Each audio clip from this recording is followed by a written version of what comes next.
Hello everyone, welcome back your favorite channel Behra Classes. This is me Rahul सत्ता। आज की class में हम देखने जा रहे हैं प्लांट एम्ब्रियोलॉजी, हिंदी में बोलते हैं पादप भ्रूण की या भ्रूण विज्ञान बोल सकते हैं। ये किस चीज में देखने जा रहे हैं? एंजियोस्पर्म में। इसलिए हम इसको बोल सकते हैं sexual reproduction in flowering plants. आपको पता है फ्लावरिंग प्लांट्स कौन से होते हैं? एंजियोस्पर्म होते हैं। इसलिए हम इसको एक नाम और दे सकते हैं, सेक्सुअल रिप्रोडक्शन इन एंजियोस्पर्म। अब हम बात करेंगे, कोई भी टॉपिक जब हम पढ़ते हैं तो सबसे पहले उसका हिस्टोरिकल बैकग्राउंड देखते हैं। तो हम इसका हिस्टोरिकल बैकग्राउंड देखने जा रहे हैं। तो सबसे पहले कौन से साइंटिस्ट आए? बॉटनी पढ़ रहे हैं तो बॉटनी में सबसे पहले साइंटिस्ट है थियोफास्टस। इसलिए फादर ऑफ बॉटनी भी थियोफास्टस को कहा जाता है। तो थियोफास्टस ने क्या किया? थियोफास्टस ने क्या किया कि पहली बार एब्जॉर्ब किया, पहली बार देखा डेट पॉल्म में पॉलिनेशन की प्रोसेस। तो पहली बार एब्जॉर्ब किसने किया था? थियोफास्टस ने। तो first absorbed pollination in date pulp. दूसरे साइंटिस्ट आते हैं एनग्रू।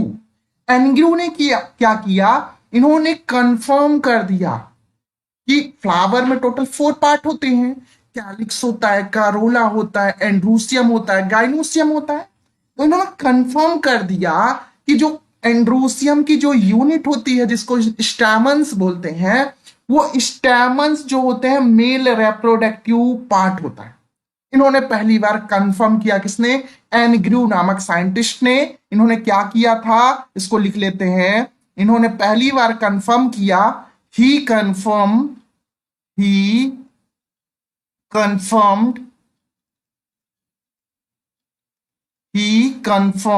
that stamen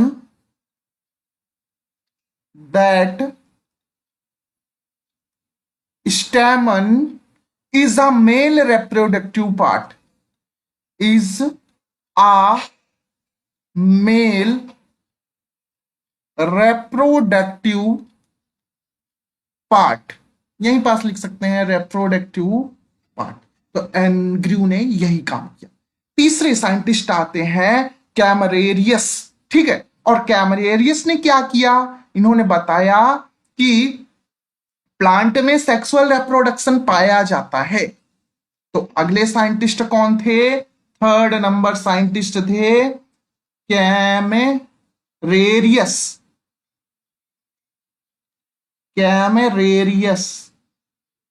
ये कैमरेरियस ने क्या किया? इन्होंने बताया कि प्लांट्स में भी सेक्सुअलिटी पाई जाती है। सेक्सुअलिटी इन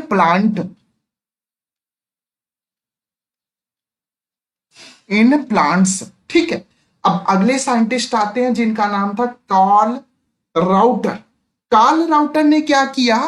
पहली बार बताया कि पॉलिनेशन में इंसेक्ट का रोल होता है। आपको पता है पॉलिनेशन कई मेथड्स के थ्रू हो सकता है, एयर की तरह। एयर से हो सकता है, एनीमोफिली कहलाएगा। कई सारे इंसेक्ट से हो सकता है, कई सारे एनिमल से हो सकता है, कई सारे मतलब फ्रॉग से हो सकता है, बैट से हो सकता है, स्नैक से हो सकता है। तो पॉलिनेशन कई चीजों से होता है। तो इनके बारे में देख लेते हैं कि इन्होंने क्या बताया। तो एक साइंटिस्ट है, ये कितने नंबर है? थर्ड नंबर साइंटिस्ट है। तो थर्ड नंबर साइंटिस्ट का नाम क्या है? Karl router. कार्ल राउटर जो है, ये साइंटिस्ट बोलते हैं कि जो पॉलिनेशन में जो रोल होता है वो इंसेक्ट में होता है। तो रोल ऑफ इंसेक्ट है ना, तो रोल ऑफ इंसेक्ट। तो पहली बार बताया कि पॉलिनेशन में इंसेक्ट का, कीड़ों का रोल होता है। इंसेक्ट इन पॉलिनेशन, हिंदी वाले, परागण में इंसेक्ट का महत्वपूर्ण रोल होता है, ठीक है। तो इन्होंने ये बताया और इन्होंने पहली बार पॉलिन ग्रेन की मॉर्फोलॉजी को भी स्टडी की थी। तो लिख सकते हैं इसमें स्टूडाइज्ड स्टोडाइड मॉर्फोलॉजी ऑफ पॉलन ग्रेन। आपको पता है पॉलन ग्रेन जो होता है उसकी मार्फोलॉजी की स्टडी किसने की थी? कॉल राउटर ने की थी। अब हम बात करेंगे चौथे साइंटिस्ट जिसका नाम था MIC, और ये इंपॉर्टेंट साइंटिस्ट है, MPPSC में पूछ लिया जाता है, ठीक है, इसलिए इंपॉर्टेंट है। तो इनका नाम क्या है? MIC। इन्होंने बहुत ही महत्वपूर्ण योगदान दिया एम्ब्रॉयलॉजी में। MIC ने पहली बार पॉलन ट्यूब की डिस्कवरी की थी। कौन से प्लांट में? पोर्ट्यूल्यूका प्लांट में की थी। तो ये चीज आपको याद रखनी चाहिए कि MIC ने क्या किया था। इन्होंने डिस्कवरी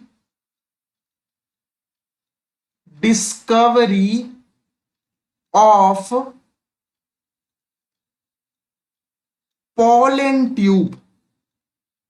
ट्यूब की डिस्कवरी की, और कौन से प्लांट में? इन पोर्ट्यूलाका प्लांट्स में, ठीक है। तो ये देखा गया।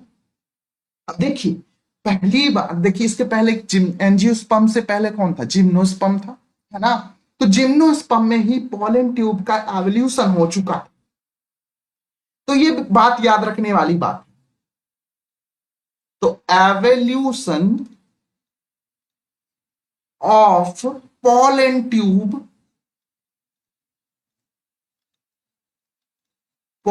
ट्यूब, कहां हुआ था फर्स्ट टाइम? तो फर्स्ट टाइम इन जिम्नोस्पर्म में, पहली बार पॉलन ट्यूब की जो प्रोसेस देखी गई वो कहां देखी गई? जिम्नोस्पर्म में देखी। अब एक साइंटिस्ट है जो इस बार के MPPSC में पूछे गए हैं। ये साइंटिस्ट का नाम है क्या? नोवास्चिन, है ना। तो ये नोवास्चिन नामक साइंटिस्ट बहुत ही इंपॉर्टेंट है। नोवास्चिन नामक साइंटिस्ट इसलिए इंपॉर्टेंट है, इस बार पूछे भी गए। अब ये इंपॉर्टेंट क्यों? क्योंकि ये डिस्कवरी करते हैं डबल फर्टिलाइजेशन, और ये डबल फर्टिलाइजेशन किसका फीचर है? ये फीचर ऑफ एंजियोस्पर्म, ये एंजियोस्पर्म में देखा जाता है, ठीक है। लेकिन कभी कभी ये जिम्नोस्पर्म में भी देखा गया। कहा? नीटल्स ऑर्डर में देखा गया है, ठीक है। तो नोवास्चिन ने पहली बार डिस्कवरी की थी क्या? Double fertilization. इसके बारे में हम अच्छे से लिख लेते हैं।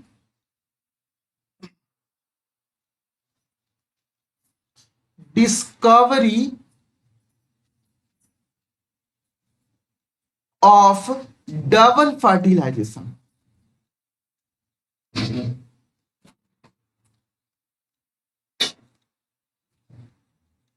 ठीक है। तो ये इंपॉर्टेंट है क्योंकि इस बार के MPPSC में आया था। और दूसरी बात, डबल फर्टिलाइजेशन की खोज तो हो गई, किसने की? नोवास्चिन ने की। और डबल फर्टिलाइजेशन किसका फीचर है? मेनली फीचर है एंजियोस्पर्म का, लेकिन ये जिम्नोस्पर्म में भी पाया जाता है। तो फीचर ऑफ एंजियोस्पर्म,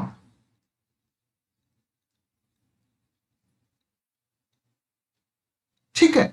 और थोड़ी मात्रा में ये जिम्नोस्पर्म में भी पाया जाता है। तो लिख सकते हैं also present in some gymnosperm, कुछ जिम्नोस्पर्म में पाया जाता है। और कौन से ऑर्डर में ये पाया जाता है? नीटल्स। जी यहां पास साइलेंट है, तो नीटल्स ऑर्डर में पाया जाता है। ये बात आपको याद रखनी चाहिए। तो हमने अभी तक 5 साइंटिस्ट देख लिए हैं। अब एम्ब्रॉयलॉजी में सबसे इंपॉर्टेंट साइंटिस्ट है प्रोफेसर पंचानन माहेश्वरी, और ये पंचानन माहेश्वरी को हम फादर ऑफ एम्ब्रॉयलॉजी कहते हैं, और इन्हीं को हम father of Indian plant embryology भी कहा जाता है। ये एम्ब्रायोलॉजी के फाउंडर भी हैं और फादर भी है, ठीक है। और इन्होंने एक बुक लिखी थी, इस बुक का नाम था an introduction to embryology in angiosperm, है ना। एंजियोस्पर्म में जो एम्ब्रायोलॉजी का डिस्क्रिप्शन है, डिस्क्राइब करना किया कौन? प्रोफेसर पंचानंद माहेश्वरी ने किया। तो ये इंपॉर्टेंट साइंटिस्ट है और ये हमेशा पूछे भी जाते हैं, इसलिए हम उसको रेड में लिखते हैं। क्या है? प्रोफेसर पंचानन माहेश्वरी। पंचानन माहेश्वरी, ठीक है ना, माहेश्वरी। इन्होंने दिल्ली यूनिवर्सिटी में पहली बार क्या किया था? एम्ब्रायो कल्चर किया था, ठीक है ना। इनके बारे में ऐसा पता होना चाहिए, लेकिन एनसीईआरटी में लिखा भी होता है, ठीक है ना। अब देखिए, आपको पता होना चाहिए ये क्या है। He was founder of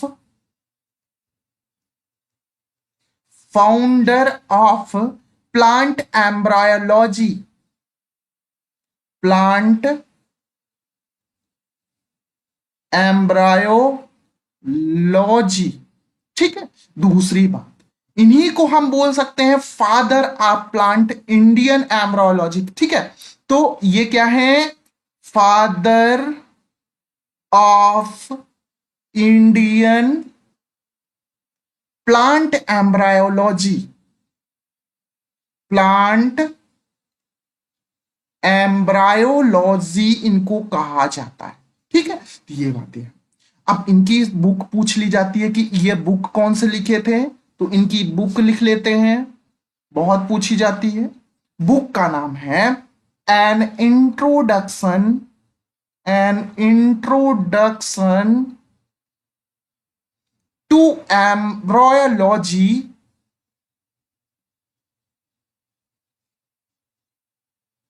to embryology किस पर? In angiosperm. ये उनके बुक का नाम था, किनके? डॉक्टर या प्रोफेसर पंचानन माहेश्वरी, ठीक है। अब देखिए, अगले साइंटिस्ट आते हैं और ये भी साइंटिस्ट इंपॉर्टेंट है। इन साइंटिस्ट का नाम है ई हैनिंग। ई हैनिंग ने क्या किया? इन्होंने पहली बार क्या किया? एम्ब्रायो कल्चर और टिश्यू कल्चर किया। दोनों एक साथ ही थे, पंचानन माहेश्वरी और ई हैनिंग एम्ब्रायो कल्चर के लिए माने जाते हैं, है ना। तो अब ये दोनों साइंटिस्ट साथ में ही थे, तो ये क्या किए? इन्होंने एम्ब्रायो कल्चर किया, ठीक है। एम्ब्रायो कल्चर में क्या किया? टिश्यू कल्चर, एम्ब्रायो टिश्यू का कल्चर किया, है ना। तो टिश्यू कल्चर, ठीक है। एम्ब्रायो से पूरा प्लांट बना दिया, एम्ब्रायो कल्चर, ठीक है। और इनको जो सपोर्ट किया था, किसने किया? सपोर्टेड, सपोर्टेड बाय लैबियस। तो लैबियस साइंटिस्ट ने इनको सपोर्ट किया, किनको? ई हैनिंग को। देखिए, अगले साइंटिस्ट है, बहुत इंपॉर्टेंट ये भी है, इनका नाम है गुहा और माहेश्वरी। दो साइंटिस्ट है, ये इंपॉर्टेंट है, गुहा एंड माहेश्वरी।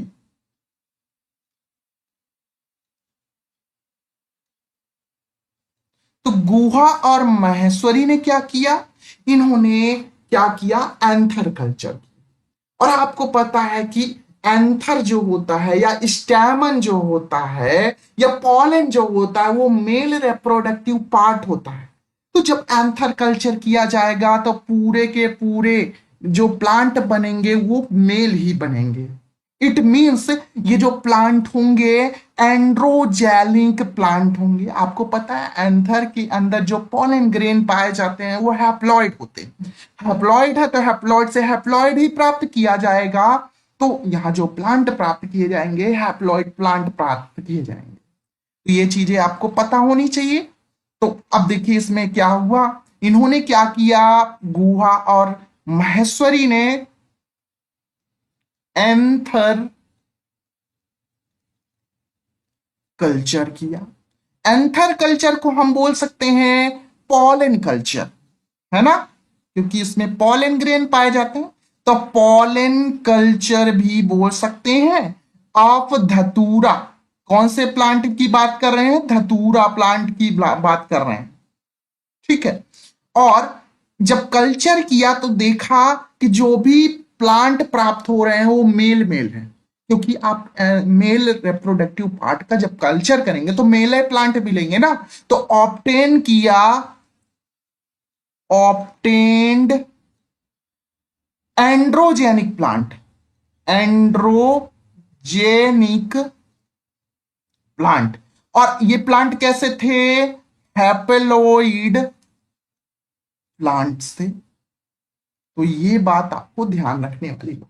तो अभी तक हमने जो देखा वो क्या था, ये था हिस्टोरिकल बैकग्राउंड देखा। क्या क्या हमने देख लिया, एक बार और देख लेते हैं। देखिए हमने हिस्टोरिकल बैकग्राउंड में सबसे पहले थियोफास्टस देख लिया। थियोफास्टस ने पहली बार क्या किया कि डेट पॉल में पॉलिनेशन जैसा कुछ होता है ये बता। दूसरे साइंटिस्ट थे जिनका नाम था एनग्रू। एनग्रू ने बताया कि जो स्टेमन होता है वो मेल रेप्रोडक्टिव पार्ट होता है, कंफर्म कर। तीसरे साइंटिस्ट कैमरेरियस थे। कैमरेरियस ने बताया कि प्लांट में सेक्सुअल रिप्रोडक्शन जैसी चीज पाई जाती है, तो ये बता दिया।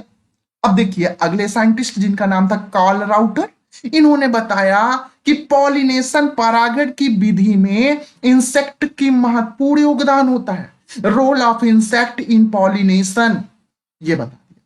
और पहली बार मॉर्फोलॉजी किसकी स्टडी की, पॉलन ग्रेन की। पॉलन ग्रेन आपको पता है थ्री लेयर का स्ट्रक्चर होता है, आपको पता होना चाहिए, बताएंगे इसी क्लास में। आगे हम बात करते हैं एमआईसी। एमआईसी ने डिस्कवरी किया पॉलन ट्यूब का। और पॉलन ट्यूब का कहां डिस्कवरी किया, ये पूछ लिया जाता है किसमें, पोर्ट्युलाका प्लांट में, ठीक है। और आपको पता है कि पॉलन ट्यूब का एवोल्यूशन कहां से हुआ, जिम्नोस्पर्म से। नॉस्चिन की बात करते हैं, इंपॉर्टेंट साइंटिस्ट है ये, क्योंकि इस बार पूछे भी गया। तो नॉस्चिन जो थे उन्होंने डिस्कवरी की डबल फर्टिलाइजेशन, दोहरा निषेचन हिंदी में बोलते हैं। और ये मेनली फीचर है किसका, ये एंजियोस्पर्म का फीचर है, लेकिन कभी कभी ये जिम्नोस्पर्म में भी पाया जाता है। और कहां पाया जाता है, नीडल्स में पाया जाता है। तो ये सारी चीजें हो गई। अब हम डॉक्टर या प्रोफेसर पंचानन माहेश्वरी की बात, इनको हम फादर ऑफ प्लांट एम्ब्रोयोलॉजी कहा जाता है और फाउंडर भी कहा जाता है। इनकी बुक का भी नाम मैंने बताया। फिर ई हैनिंग की बात की है, ई हैनिंग के बाद गुहा एंड माहेश्वरी की बात कर रहे थे। अब हम बात करेंगे एम्ब्रोयोलॉजी के बारे में डिटेल से। तो देखिए आपको पता है एल्गी से मैं ये चीज पढ़ा रहा हूं, अल्टरनेशन ऑफ जनरेशन, ठीक है। तो आगे देख लेते हैं अल्टरनेशन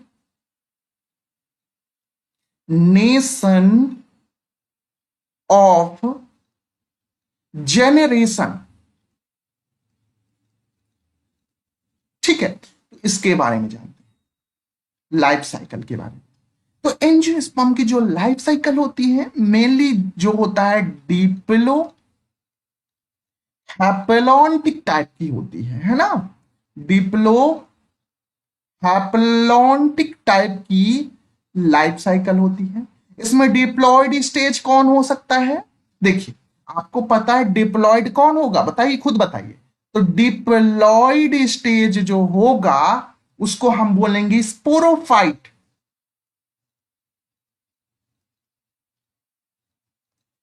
और ये कैसा होगा, डिप्लॉयड, इट मींस 2n होगा।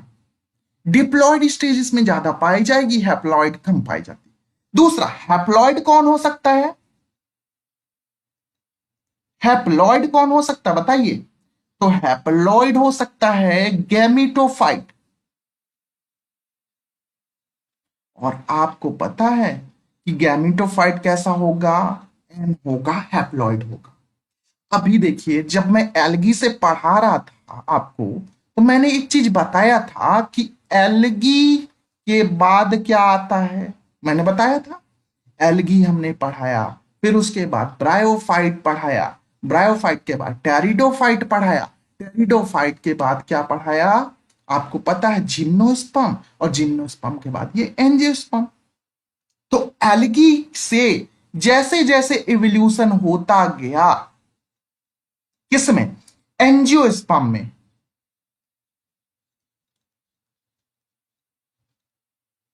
तो क्या हुआ?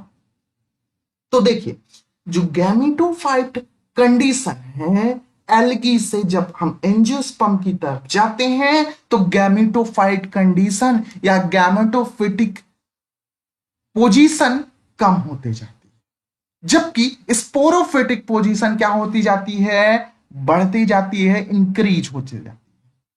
ठीक है, तो यहां पास आपको देखना चाहिए कि यहां गैमीटोफाइट, गैमीटोफाइट क्या होते जा रहा है? लगातार कम होते जा रहा है।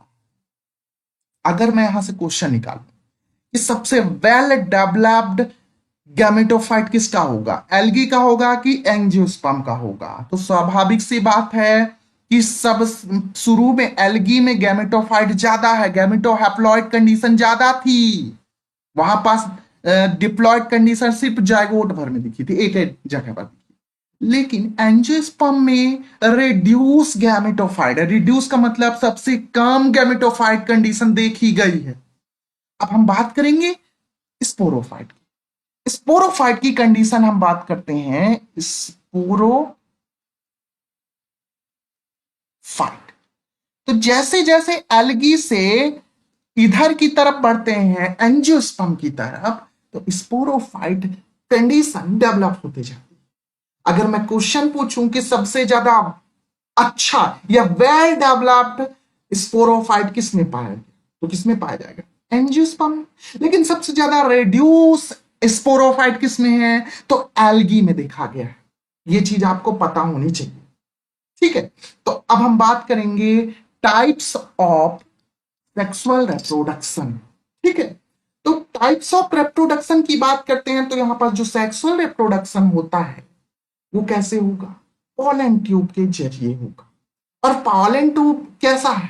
पोलन ट्यूब जो होता है ऊपर से नीचे तक ट्यूब लाइक स्ट्रक्चर, ट्यूब मतलब समझ रहे हैं, पाइप लाइक स्ट्रक्चर। पाइप को हम क्या बोलते हैं साइंस में? साइफन बोलते हैं। इसलिए इसमें साइफन में गैमीट को स्थानांतरण होता है। इसी वजह से इसको हम साइफेनोगैमस टाइप कहते हैं। तो यहां पास एक बात याद रखनी चाहिए कि इसको पेज चेंज करते हैं।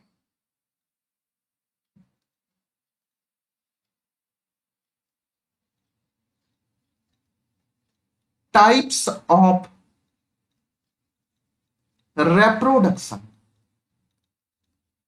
तो टाइप्स ऑफ रिप्रोडक्शन की बात कर रहे हैं अगर, तो देखिए यहां पास जो रिप्रोडक्शन होगा, मैंने बताया with the help of pollen tube, है ना? तो यहां पास जो रिप्रोडक्शन होगा पोलन ट्यूब के जरिए होगा। तो with the help of pollen tube. अब जब पोलन ट्यूब के जरिए जो रिप्रोडक्शन होगा, तब इसको क्या बोलेंगे? तब इसको बोलेंगे साइफेनोगैमस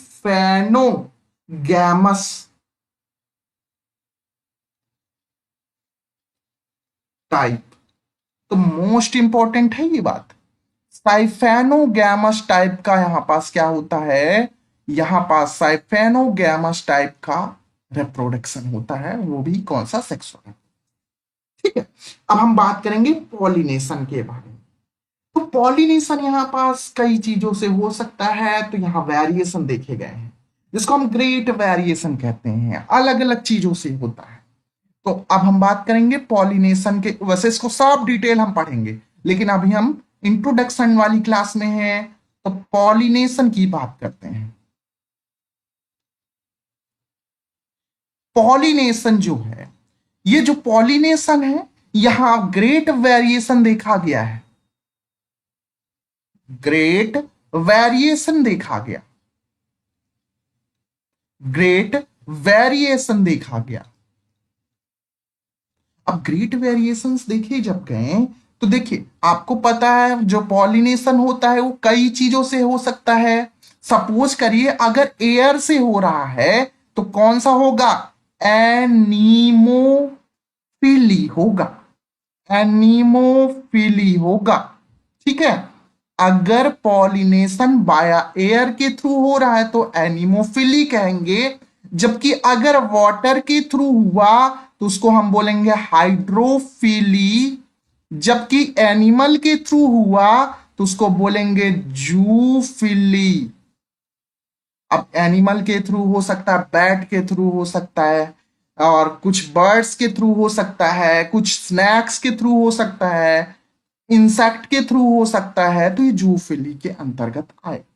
अब आपको पता है कि फर्टिलाइजेशन की बात कर रहे हैं। फर्टिलाइजेशन इसमें कौन सा है फीचर? एंजियोस्पर्म का फीचर क्या है? डबल फर्टिलाइजेशन, है ना? तो ये मोस्ट इंपॉर्टेंट है। तो यहां पास हम बात कर रहे हैं किसकी? फर्टिलाइजेशन। वैसे इसको डिटेल से देखेंगे, लेकिन हम अभी इंट्रोडक्शन देख रहे हैं। फर्टिलाइजेशन कैसा होता है यहां पास जो फर्टिलाइजेशन होने वाला है, डबल फर्टिलाइजेशन होने वाला है ना? तो डबल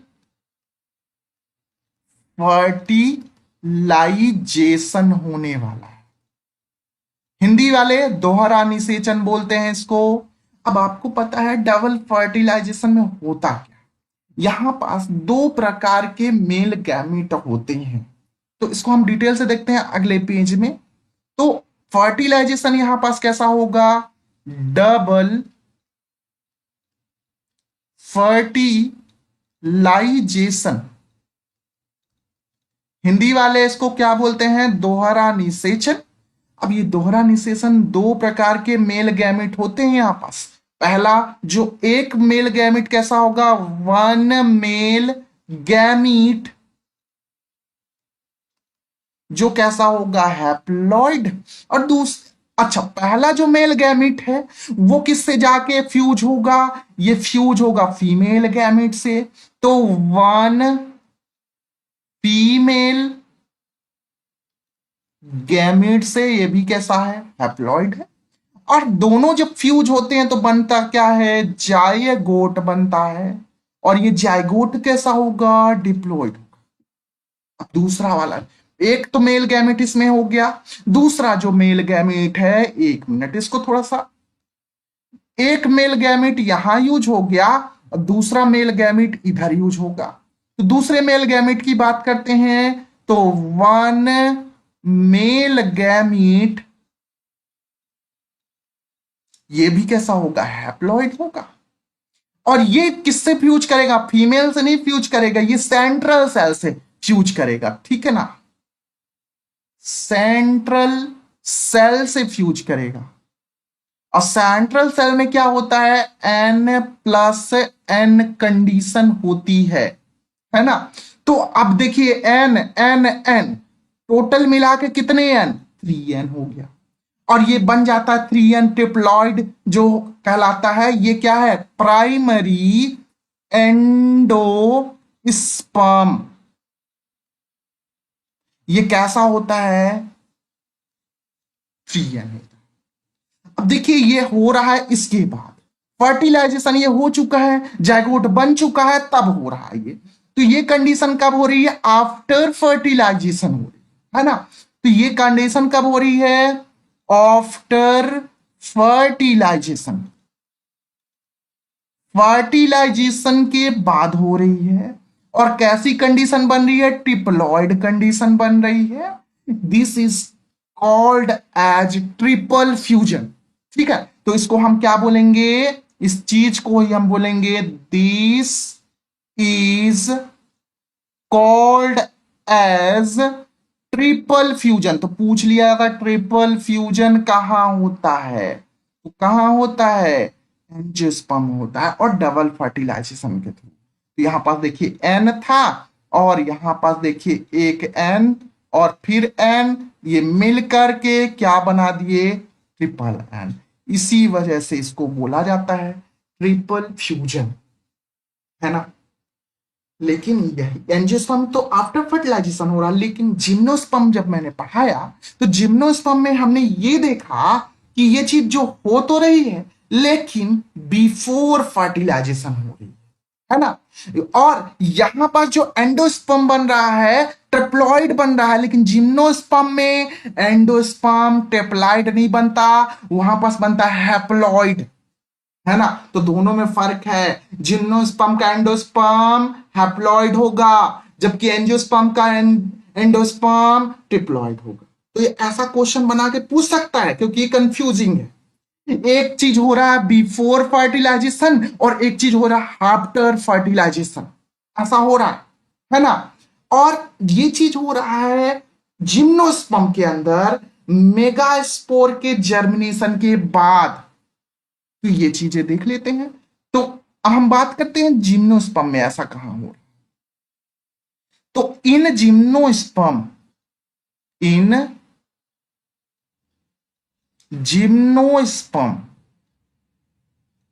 तो जिम्नोस्पर्म में देखा गया कि जो एंडोस्पर्म बन रहा है वो कैसा होगा, हैप्लॉइड होगा। Endosperm is haploid. दूसरी बात, एंजियोस्पर्म में आफ्टर फर्टिलाइजेशन बना, लेकिन यहां पास एंडोस्पर्म बनेगा बिफोर फर्टिलाइजेशन। तो formed before fertilization, before fertilization, Hindi वाले फर्टिलाइजेशन के पहले इसमें एंडोस्पर्म का निर्माण होता है। एंडोस्पर्म को हिंदी में क्या बोलते हैं मुझे नहीं पता, आप लोग जान लीजिए, ठीक है ना। अब दूसरी बात, बाय जर्मिनेशन, बाया जर्मिनेशन ऑफ मेगास्पोर, जब मेगास्पोर का जर्मिनेशन होता है तब एंडोस्पर्म बनता है, ठीक है। तो आप इसको पता होनी चाहिए। अब अगली बात जो आपके एग्जाम में पूछी जाती है, की पॉइंट, एक तरह का हेडिंग करिए की point.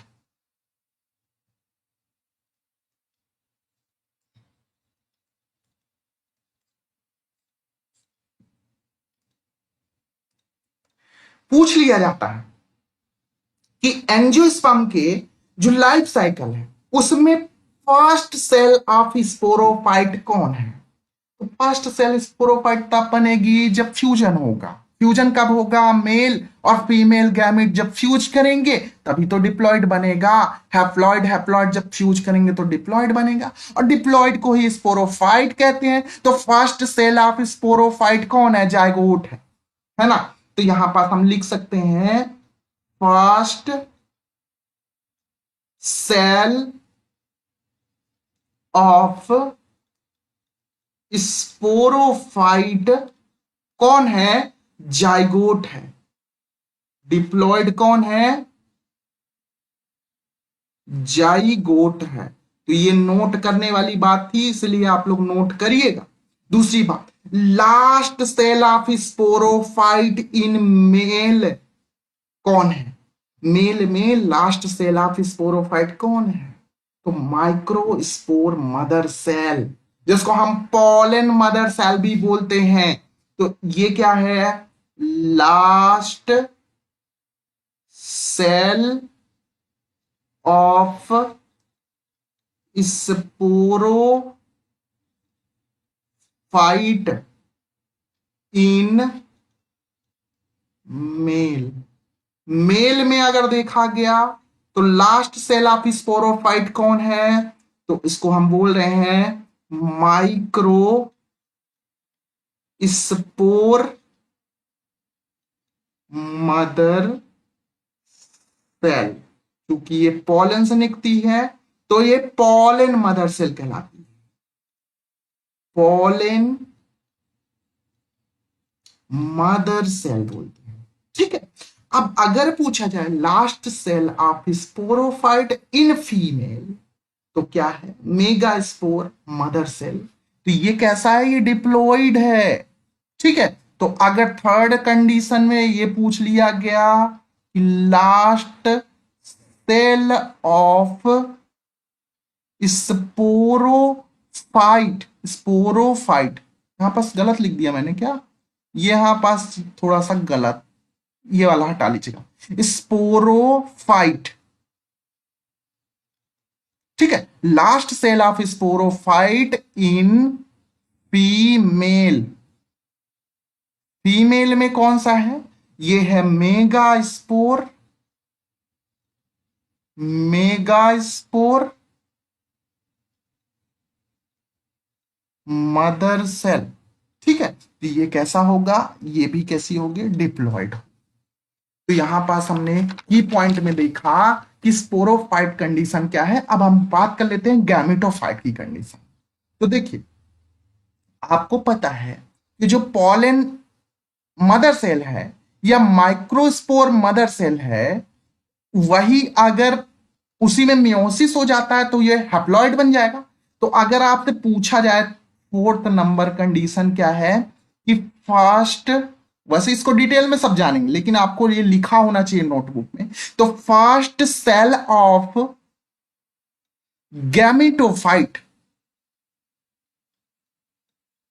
Gametophyte in male, male में पहला हैप्लॉइड क्या कौन होगा? तो जो आपको मैंने बताया माइक्रोस्पोर मदर सेल जो डिप्लॉयड थी, उसी का जब हम अर्धसूत्री विभाजन करेंगे तभी तो बनेगा हैप्लॉइड। तो बनेगा क्या? माइक्रोस्पोर बनेगा, है ना? तो यहां पास क्या होगा?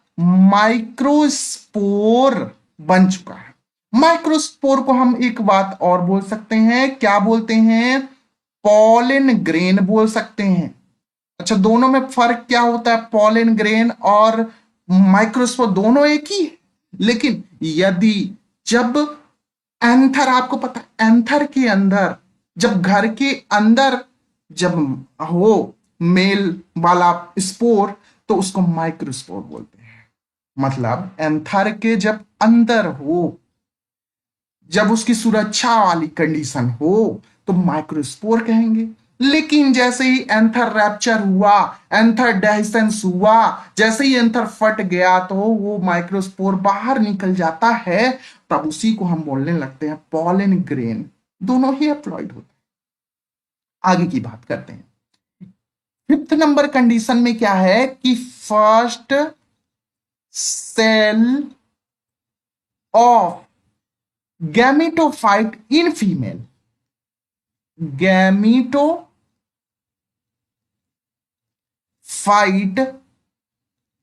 इन फीमेल, तो इसमें जो हैप्लॉइड गैमेटोफाइट फीमेल वाला होगा, इसको हम बोलेंगे मेगा स्पोर बोलेंगे। ठीक है। ये भी हैप्लॉइड होगा। अब एक चीज और पूछा जाता है कि लास्ट सेल ऑफ गैमेटोफाइट कौन है? एक मेल गैमेट और दूसरा फीमेल गैमेट, है ना? तो छठवां नंबर लिख सकते हैं, last cell of gametophyte in male. अगर मेल में होगा तो मेल गैमीट होगा, अगर फीमेल में होगा तो वो फीमेल गैमीट होगा। तो last cell of gametophyte in female, तो ये कौन होगा? फीमेल गैमीट होगा। ठीक है। तो ये सारी चीजें पूछी जाती हैं, तो इसलिए आपको ध्यान रखने वाली बात है। अब देखिए माइक्रोस्पोरोफिल किसको बोलते हैं, ये देख लेते हैं। ये सब टर्मिनोलॉजी चल रही है, इंट्रोडक्शन। माइक्रो स्पोरोफिल, माइक्रोस्पोरोफिल क्या है? स्टैमन्स को माइक्रोस्पोरोफिल्स बोला जाता है। किसको बोला जाता है? ये स्टैमन को। आपको पता है स्टैमन क्या है? इंड्रूसियम की यूनिट है।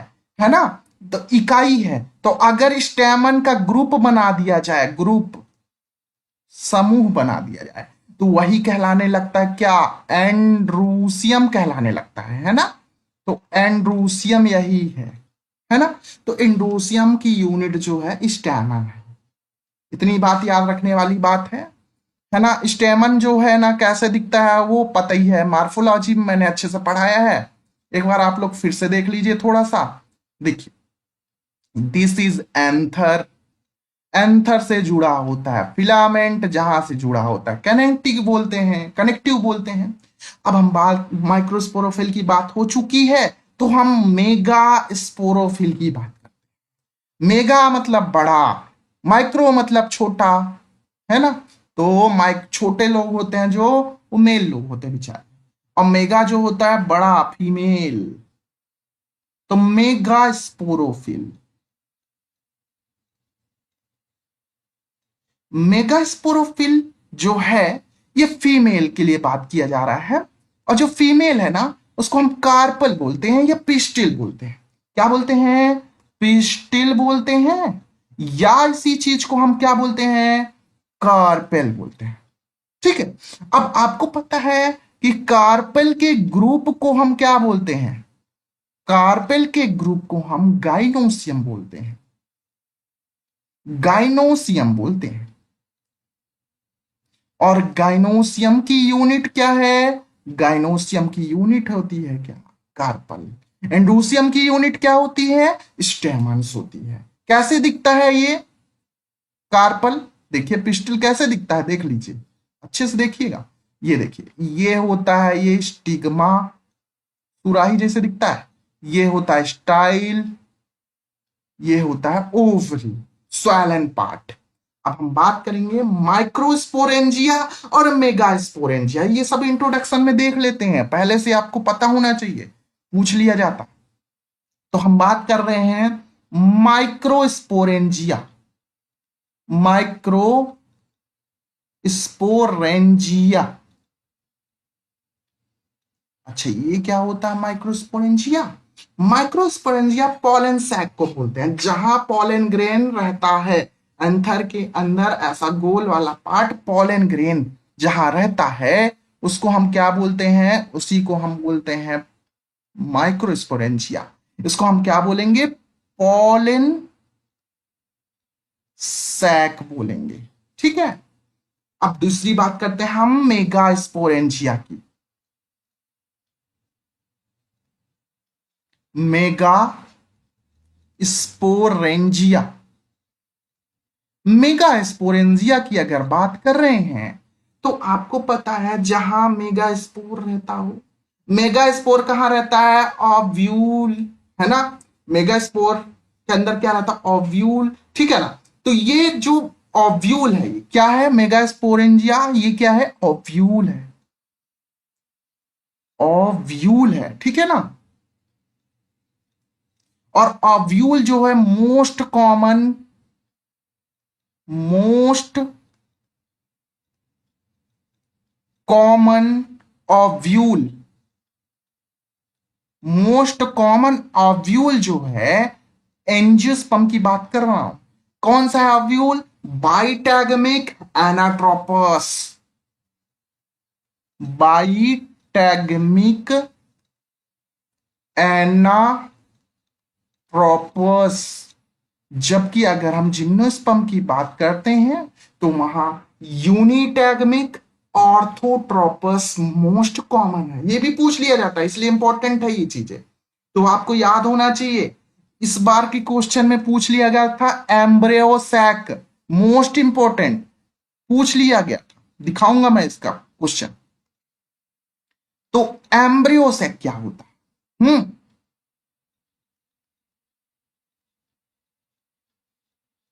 एम्ब्रियोसैक। वैसे ये सेकेंड क्लास में आपको और ज्यादा डिटेल, और ज्यादा समझ में आएगा, लेकिन आज इंट्रोडक्शन वाली क्लास में ही हम पूरा डिटेल देख ले। एम्ब्रियोसैक जो होता है ना, वो फीमेल गैमेटोफाइट होता है। ये क्या होता है, फीमेल गैमेटोफाइट होता है, ठीक है। और कैसा होता है ये हैप्लॉइड होता है। वैसे एमपीपीएससी ने इतना ही पूछ खत्म कर दिया, लेकिन अदर पीएससी में देखा जाए तो एम्ब्रियो सैक के बारे में एक चीज और पूछी जाती है, ये कितने सेल स्टेज होती है। तो ये जो सेल स्टेज अगर देखा जाए तो इसमें 7 सेल होती है, 7 सेल्ड होती हैं। और टोटल न्यूक्लियस की बात करें तो 8 न्यूक्लिएटेड स्टेज। तो ये चीज पूछना चाहिए एमपीपीएससी को, इतना सरल पूछ लिया। फीमेल गैमेटोफाइट को एम्ब्रियोसेक कहते हैं, इतना सिंपल पूछ लिया था। ठीक है, अब हम बात करते हैं कि mother cell of male gametophyte. ठीक है, तो mother cell of male gametophyte कौन है? तो ये है माइक्रोस्पोर या पॉलन ग्रेन भी बोल सकते हैं। ठीक है, तो इसको कौन, ये क्या है? माइक्रो स्पोर या पॉलन ग्रेन। ठीक है, तो यही है। अब ये पूछ लिया जाता है ये कितने स्टेज है मेल गैमेटोफाइट, तो ये 3 sailed 3 nucleated stage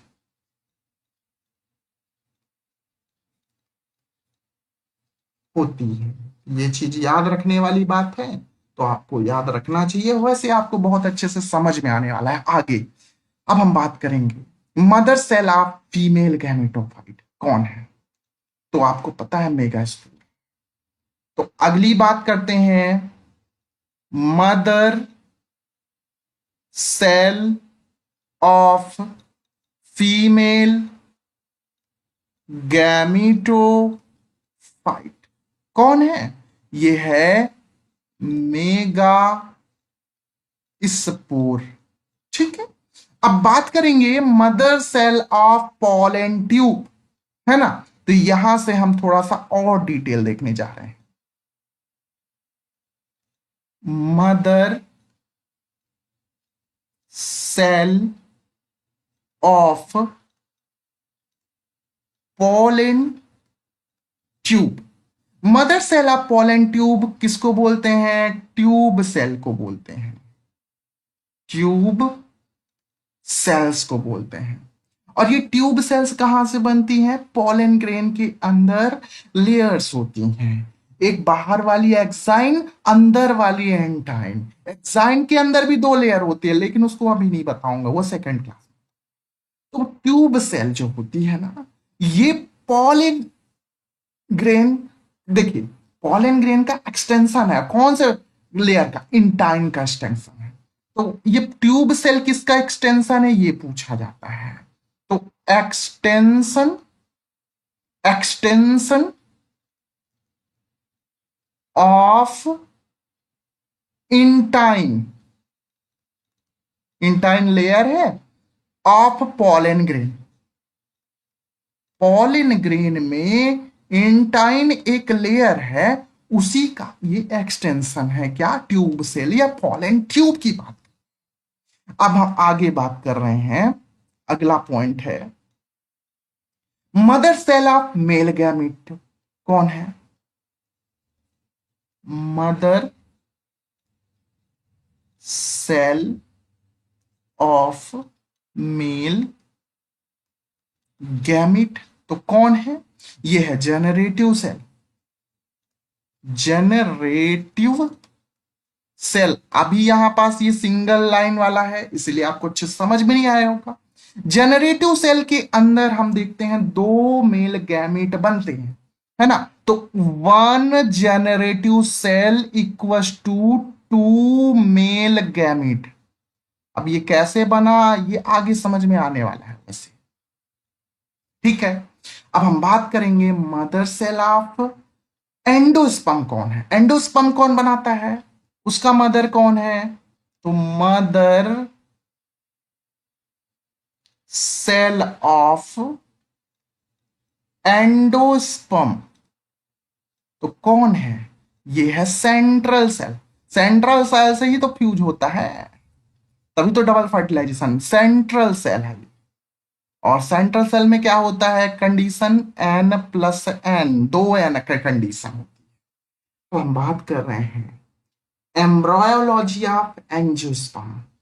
flowering plant है ये एंजियोस्पर्म। तो हम फ्लावरिंग प्लांट है तो इसका स्ट्रक्चर भी देख लेते हैं। तो हम वैसे मार्फोलॉजी में मैंने अच्छे से बता चुका है, लेकिन एक बार और देख लेते हैं। एम्ब्रायोलॉजी पढ़ने से पहले हेडिंग करेंगे structure of flower. Structure of flower.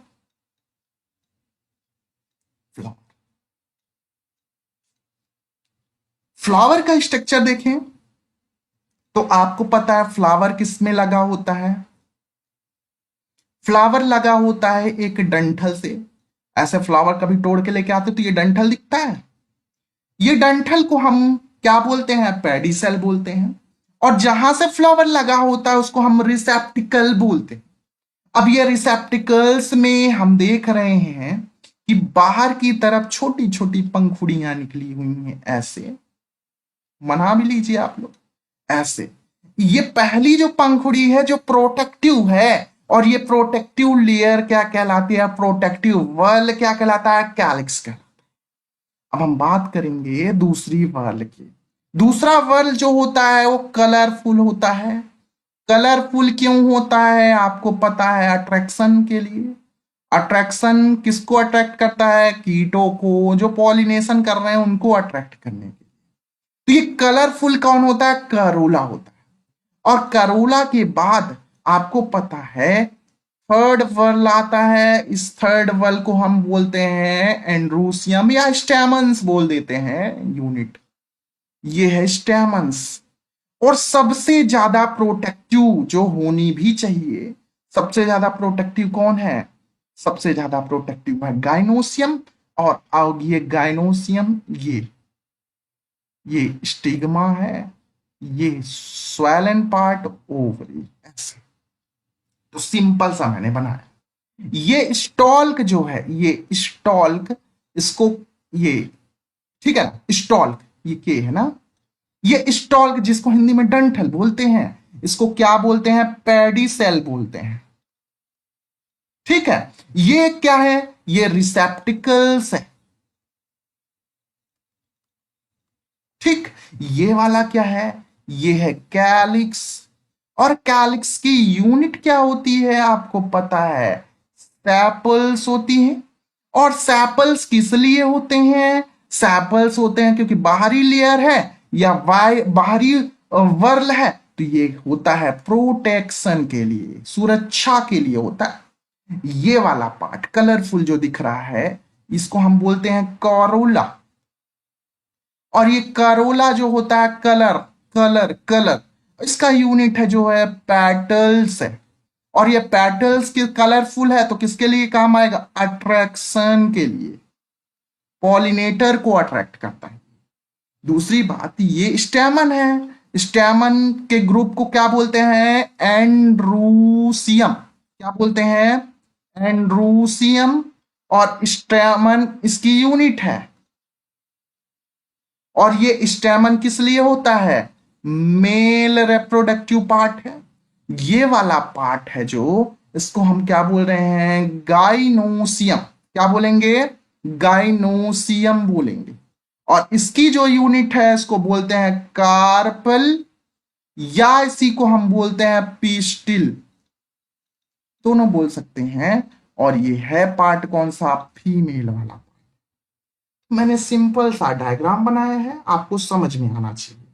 ठीक है, वैसे हम स्ट्रक्चर ऑफ फ्लावर में उसे डिटेल से देखते हैं कि पार्ट्स ऑफ फ्लावर दो प्रकार से होते हैं। एक एसेसरी वाला होता है, एक नेसेसरी वाला होता है। एसेसरी वालों को हम नॉन रिप्रोडक्टिव पार्ट बोलते हैं, जबकि नेसेसरी पार्ट को हम रिप्रोडक्टिव पार्ट बोलते हैं।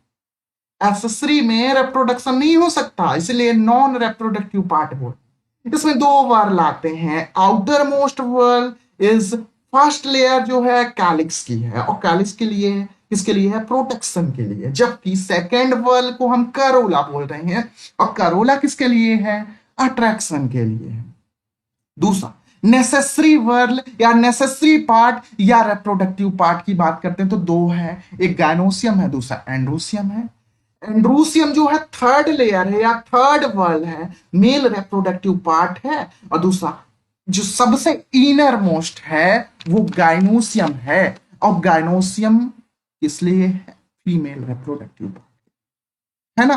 तो ये सारी चीजें आपको पता होना चाहिए। अब हम बात करेंगे मेनली यहां पास हम गायनोसियम सॉरी एंड्रोसियम की बात कर रहे हैं, मेल रिप्रोडक्टिव वाले पार्ट की बात। तो अब हम डिटेल से देख लेते हैं थोड़ा सा एक चीज और कि मेल रिप्रोडक्टिव पार्ट कौन है। मेल रेप्रोडक्टिव पार्ट कौन है आपको पता है, एंड्रोसियम है। कौन है, एंड्रोसियम है। और ये एंड्रोसियम जो है इसकी यूनिट क्या कहला रही है, स्टैमेन, पूछ लिया जाता है। अब आपको पता होना चाहिए स्टैमेन में क्या क्या होता है, दिस इज एंथर, और एंथर से लटका हुआ होता है, जुड़ा हुआ होता है फिलामेंट। तो ये वाला पार्ट है एंथर, ये वाला पार्ट है फिलामेंट। वैसे सब बता चुका हूं, कहा ये बता दिया है मैंने किसमें, मार्फोलॉजी में। ये जहां से जुड़ा होता है उसको हम बोलते हैं कनेक्टिव, दोनों को कनेक्ट कर। तो हम अब स्टैमन की बात कर रहे हैं, डिटेल से देखते हैं स्टैमन्स को। तो हेडिंग करेंगे स्टैमन। स्टैमन को हम माइक्रोस्पोरोफिल बोलते हैं।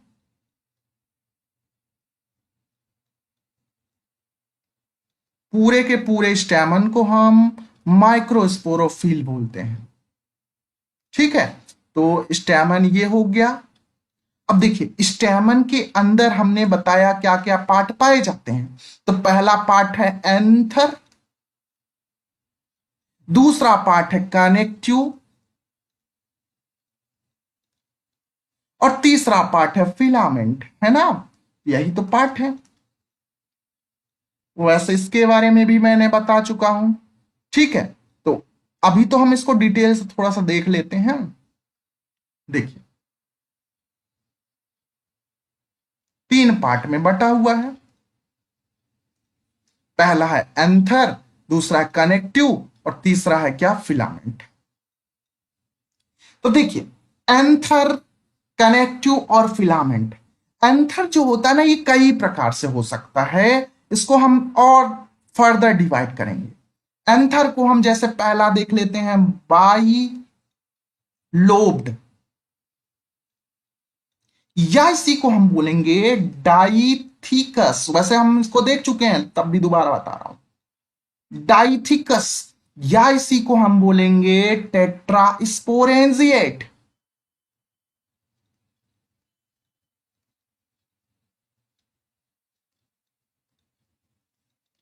ठीक है, इसी को हम टेट्रालॉकुलर भी बोलेंगे, टेट्रालॉकुलर। ठीक है, दूसरा कौन सा है, दूसरा है यूनिलोब्ड, इसी को हम मोनोथीकस बोलते हैं। ठीक है, इसी को हम बाइस्पोरेंजिएट भी बोलते हैं, बाइस्पोरेंजिएट बोलते हैं। क्यों बोलते हैं अभी समझाऊंगा। दूसरा है मोनोस्पोरेंजिएट टाइप, मोनो स्पोरेंजिएट टाइप। तो देखते हैं, पहले इसको थोड़ा सा कवरिंग कर लेते हैं। यहां एंथर को हमने तीन भागों में बांटा है। कौन कौन से हैं, पहला तो है बाइलोब्ड, दूसरा है मोनोथिकस, और तीसरा है मोनोस्पोरेंजिएट। इतने भागों में। अब देखिए तीनों को कहते क्या है, बाइलोब्ड क्यों कहते हैं, ये जो है ना मोस्ट कॉमन है, मोस्ट कॉमन, सबसे ज्यादा यही पाया जाता है। बाइलोब इसलिए बोल रहे हैं क्योंकि इसमें दो लोब हैं, देखिए ये एक है और ये एक है। तो टोटल मिला के कितने लोब हैं? 2 लोब हैं। इसी 2 लोब के अंदर यहां पास स्पोरेंजियम, ये इसको क्या बोलते हैं? ये 2 ठो है, इधर 2 ठो ये है, तो इसको बोलते हैं माइक्रोस्पोरेंजिया। क्या बोलते हैं? माइक्रोस्पोरेंजिया बोलते हैं।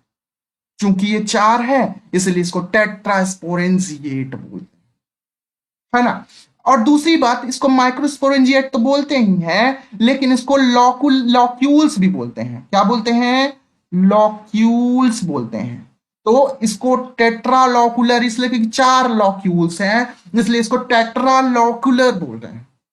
अगली बात करेंगे, बाइलोब क्यों बोल रहे हैं? डाइथिकस क्यों बोल रहे हैं? क्योंकि 2 लोब है, देखिए 1 और ये 2, इसलिए बाइलोब डॉट डाइथिकस। दूसरा, टेट्रास्पोरेंजिएट क्यों बोल रहे हैं? क्योंकि माइक्रोस्पोरेंजिया 4 है, टेट्रालॉकुलर 4 लॉक्यूल्स है इसलिए। ठीक है, अब बात करेंगे यूनिलोब्ड। यूनिलोब्ड जो होता है ये सिंगल लोब पाया जाता है, ऐसे सिंगल लोब है, और इस सिंगल लोब से ये एंथर और सब जुड़ा होता है। यहां पास देखिए 2 माइक्रोस्पोरेंजिया अंदर होते हैं, इसलिए इसको हम बोल रहे हैं बाइलोकुलर, या इसी को बाइस्पोरेंजिया बोलते हैं। बाइलोकुलर या बाइस्पोरेंजिया बोलते हैं। मेनली ये किसका एग्जांपल है? ये मालवेसी फैमिली का एग्जांपल। रॉ मटेरियल वाली फैमिली, और रॉ मटेरियल वाली फैमिली में क्या क्या आता है? जैसे कॉटन आता है। दूसरा, कॉटन मतलब हिंदी में कपास बोलते हैं। हिबिस्कस, हिबिस्कस मतलब चाइना रोज आता है। ये सारे एग्जाम्पल। मोनोस्पोरेंजिएट की बात करते हैं, तो मोनोस्पोरेंजिएट में केवल एक माइक्रोस्पोरेंजियम होता है ना, इसलिए ओनली वन माइक्रोस्पोरेंजिया या ओनली वन स्पोरेंजिया। इतना आया समझ में? जियम, ठीक है। और इसी को हम यूनिलॉकुलर बोलते हैं। क्यों बोल रहे हैं? क्योंकि एक ही स्पोरेंजियम है, इसका मेन है एग्जाम्पल जरूरी, तो इसका नाम एग्जाम्पल है आर स्यूथीबियम, आर स्यूथोबियम,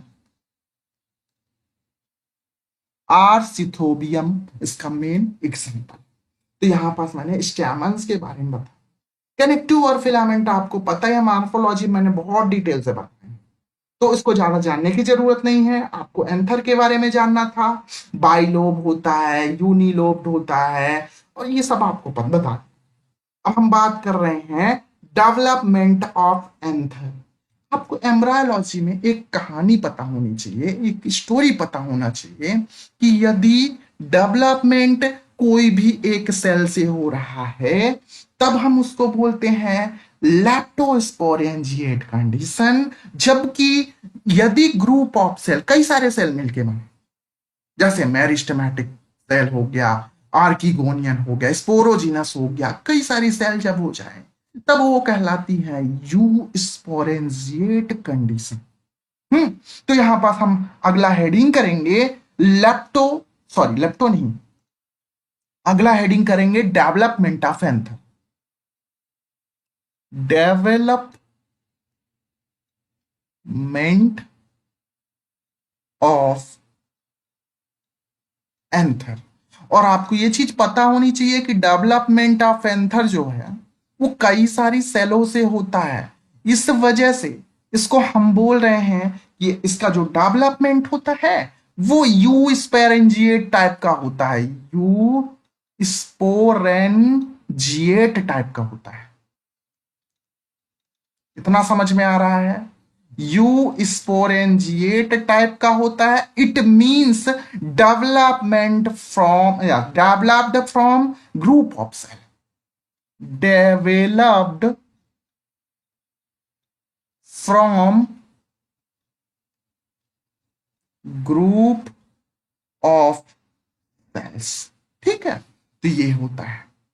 तो अब हम बात करते हैं पहले कि कैसे ये डेवलप करता है। तो आपको पता होना चाहिए कि ये एक सेल होती है और ये जो सेल है इसके चारों तरफ एपिडर्मिस पाई जाती है। बना लीजिएगा आप लोग।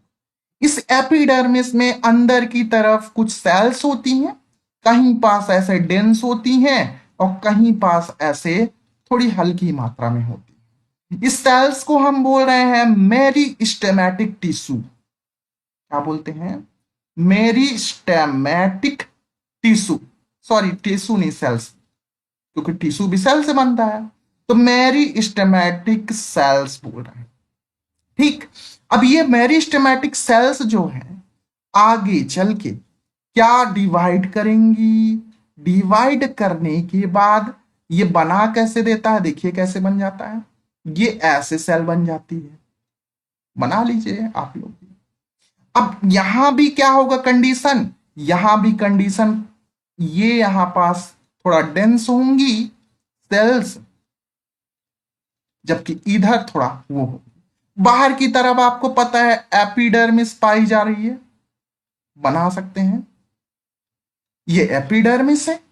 अब देखिए ये जो डेंस वाली सेल्स है इसको हम बोल रहे हैं क्या? आर्कीस्पोरियल सेल्स। क्या बोल रहे हैं इसको? आर्कीस्पोरियल सेल।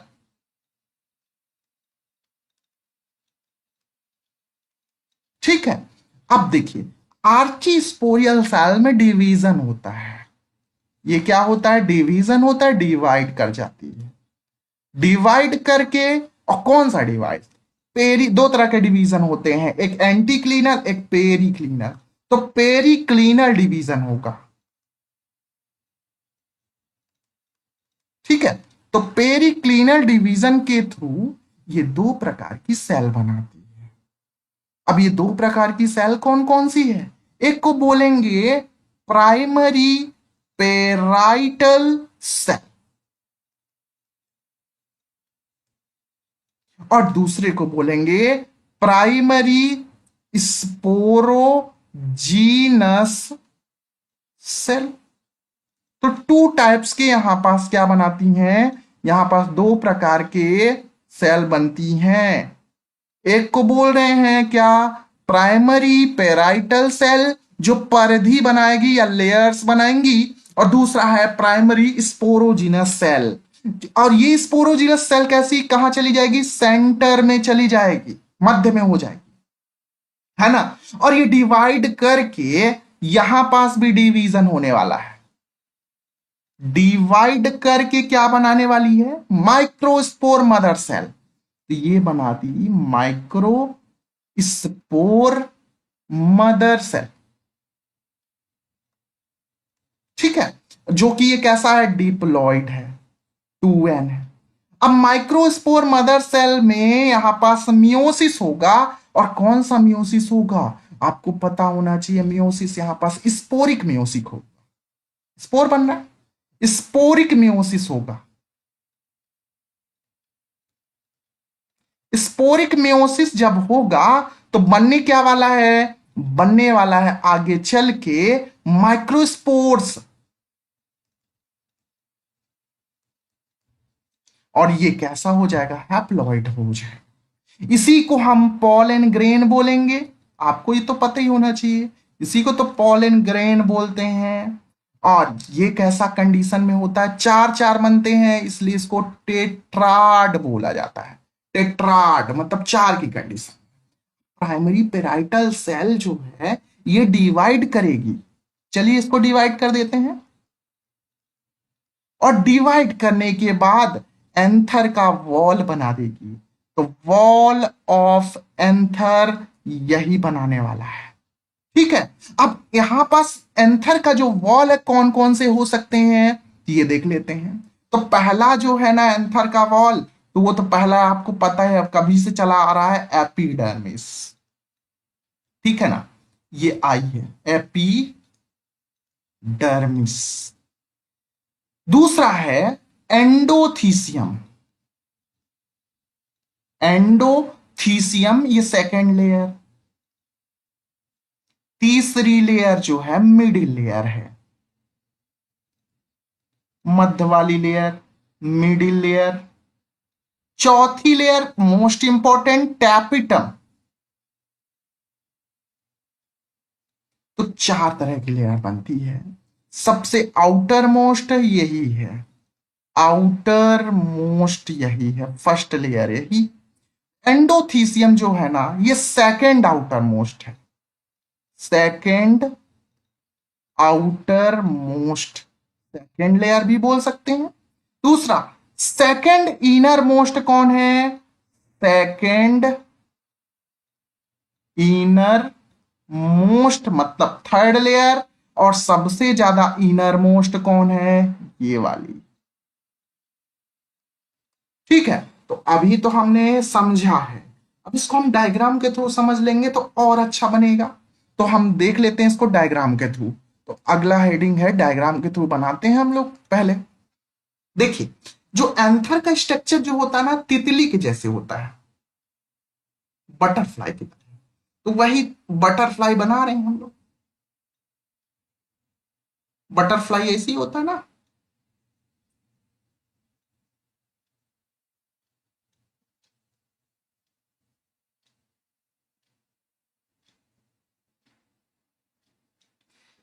यहां पास आपको पता है एंथर, दो एंथर को जोड़ने के लिए क्या पाया जाता है, कनेक्टिव पाया जाता है। तो दिस इज कनेक्टिव, ये क्या है, कनेक्टिव है। ठीक है, अब आपको पता है कि यहां पास जो एंथर है, एंथर के चारों तरफ लेयर पाई जाती है। मैं एक तो बनाता हूं, आप लोग समझ जाइए, दूसरे में अपने से बना लीजिए। यहां जो लेयर पाई जाती है, बाहरी आउटर मोस्ट लेयर, पता ही है आपको कौन सी है। बाहरी आउटर मोस्ट लेयर जो है एपिडर्मिस है। कौन सी है, एपिडर्मिस है। तो ये जो लेयर है, इसको हम बोल रहे हैं epidermis. Outer most layer protection के लिए काम। जो दूसरी लेयर है, यहां पास जो दूसरी लेयर, सेकेंड लेयर जिसको बोल रहे हैं, ये सेकेंड लेयर फाइब्रस होती है, याद रखिएगा। ऐसे ये जो दूसरी लेयर है, ये है फाइब्रस लेयर, फाइबर से बनी हुई लेयर है, इसको फाइब्रस लेयर बोलते हैं। और ये लेयर फाइब्रस लेयर तो होती है, और ये लेयर कहलाती है क्या, एंडोथीसियम। क्या कहलाती है, एंडोथीसियम कहलाती है ना। ये लेयर एंडोथीसियम कहलाती है, फाइबर की बनी हुई लेयर है। एक लेयर और है जिसको मिडिल लेयर, ये कई लेयर्स में बटी होती है। एक लेयर भी हो सकता है किसी किसी में, और किसी किसी में सेवरल भी हो सकता है। सेवरल मतलब कई सारे। तो मैं इसको दो तीन लेयर बना के लेके चलता हूं। ठीक है, दो बना लिया मैंने। अब ये जो लेयर कहलाती है, इसको हम मिडिल लेयर बोलते हैं। कौन सी लेयर है ये, मिडिल लेयर है। इतनी बात समझ में आई। अब एक बात और समझने वाली बात है कि यहां पास ये ऐसे माइक्रोस्पोरेंजियम होते हैं। माइक्रोस्पोरेंजियम के अंदर माइक्रोस्पोर भरे होते हैं, है ना, है ना। तो अब इसके ऊपर भी लेयर होती है। इस लेयर को हम कह क्या सकते हैं, इस लेयर को टैपिटम बोलते हैं। इसके ऊपर भी लेयर होती है ऐसे। इस लेयर को हम क्या बोलेंगे, मोस्ट इंपॉर्टेंट टैपिटम। क्या बोलेंगे, टैपिटम बोलेंगे। ठीक है, मोस्ट इंपॉर्टेंट है। ठीक है, तो इतनी बात। अच्छा, ये जो छोटे छोटे पोर लाइक स्ट्रक्चर यहां पास देखिए, ये वाला और ये वाला, ये जो पोर निकला हुआ है, इसको हम बोलेंगे स्टोमियम। माउथ के जैसे है, माउथ को स्टोमियम साइंस में बोलते हैं। तो स्टोमियम, ये क्या कहलाता है, स्टोमियम कहलाता है।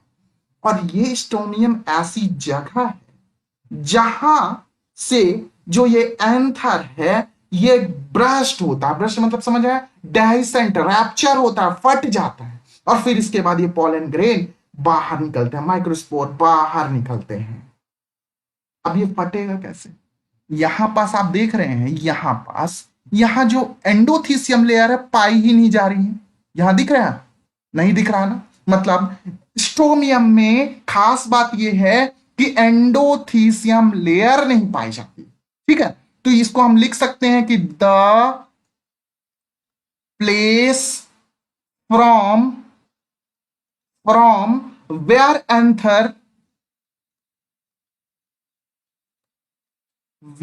एंथर, जहां से एंथर क्या हो जाए, ब्रस्ट हो जाए या डेहिसेंस हो जाए। डेहिसेंस हो जाए, डेहिसेंस मतलब फट जाए। ठीक है, अब क्यों फटती है? देखिए, यहां मैंने बताया कि ये जो है फाइब्रस लेयर होती है। फाइब्रस लेयर में क्या होता है, खिंचाव उत्पन्न होता है। खिंचाव उत्पन्न कैसे होता है? बाहर से नॉर्म मतलब वाटर को एब्जॉर्ब किया जाता है, जिसकी वजह से ये खिंचाव उत्पन्न होता है। खिंचाव इतना ज्यादा उत्पन्न हो जाता है कि ये अंतर ही ब्रस्ट हो जाता है, फट जाता है। ठीक है, तो यहां ये वाली जगह में, इस जगह में एंडोथीसियम पाई ही नहीं जाती है ना। तो इसको लिख सकते हैं एंडोथीसियम अब्सेंट होती है। एंडोथीसियल लेयर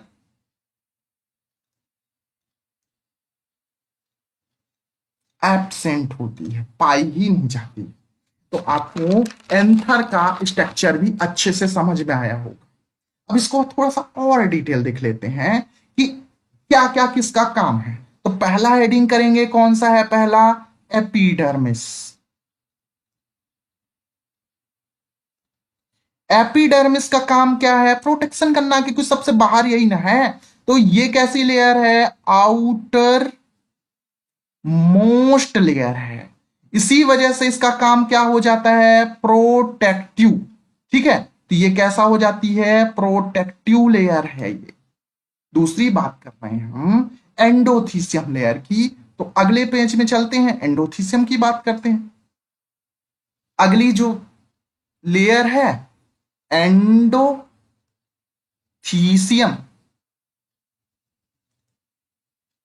एंडोथीसियम जो लेयर है ये सेकेंड आउटर मोस्ट लेयर है। ठीक है, और ये मैंने बताया कि ये फाइबर से बनी होती है, तो यहां पास कुछ बैंड्स होते हैं। तो made up bands of alpha cellulose. Cellulose के बैंड्स होते हैं, वो भी कौन सा? अल्फा सेलुलोज को। इट मींस इसको हम क्या कह सकते हैं? तो कॉल्ड एज फाइब्रस लेयर। क्या बोलेंगे इसको?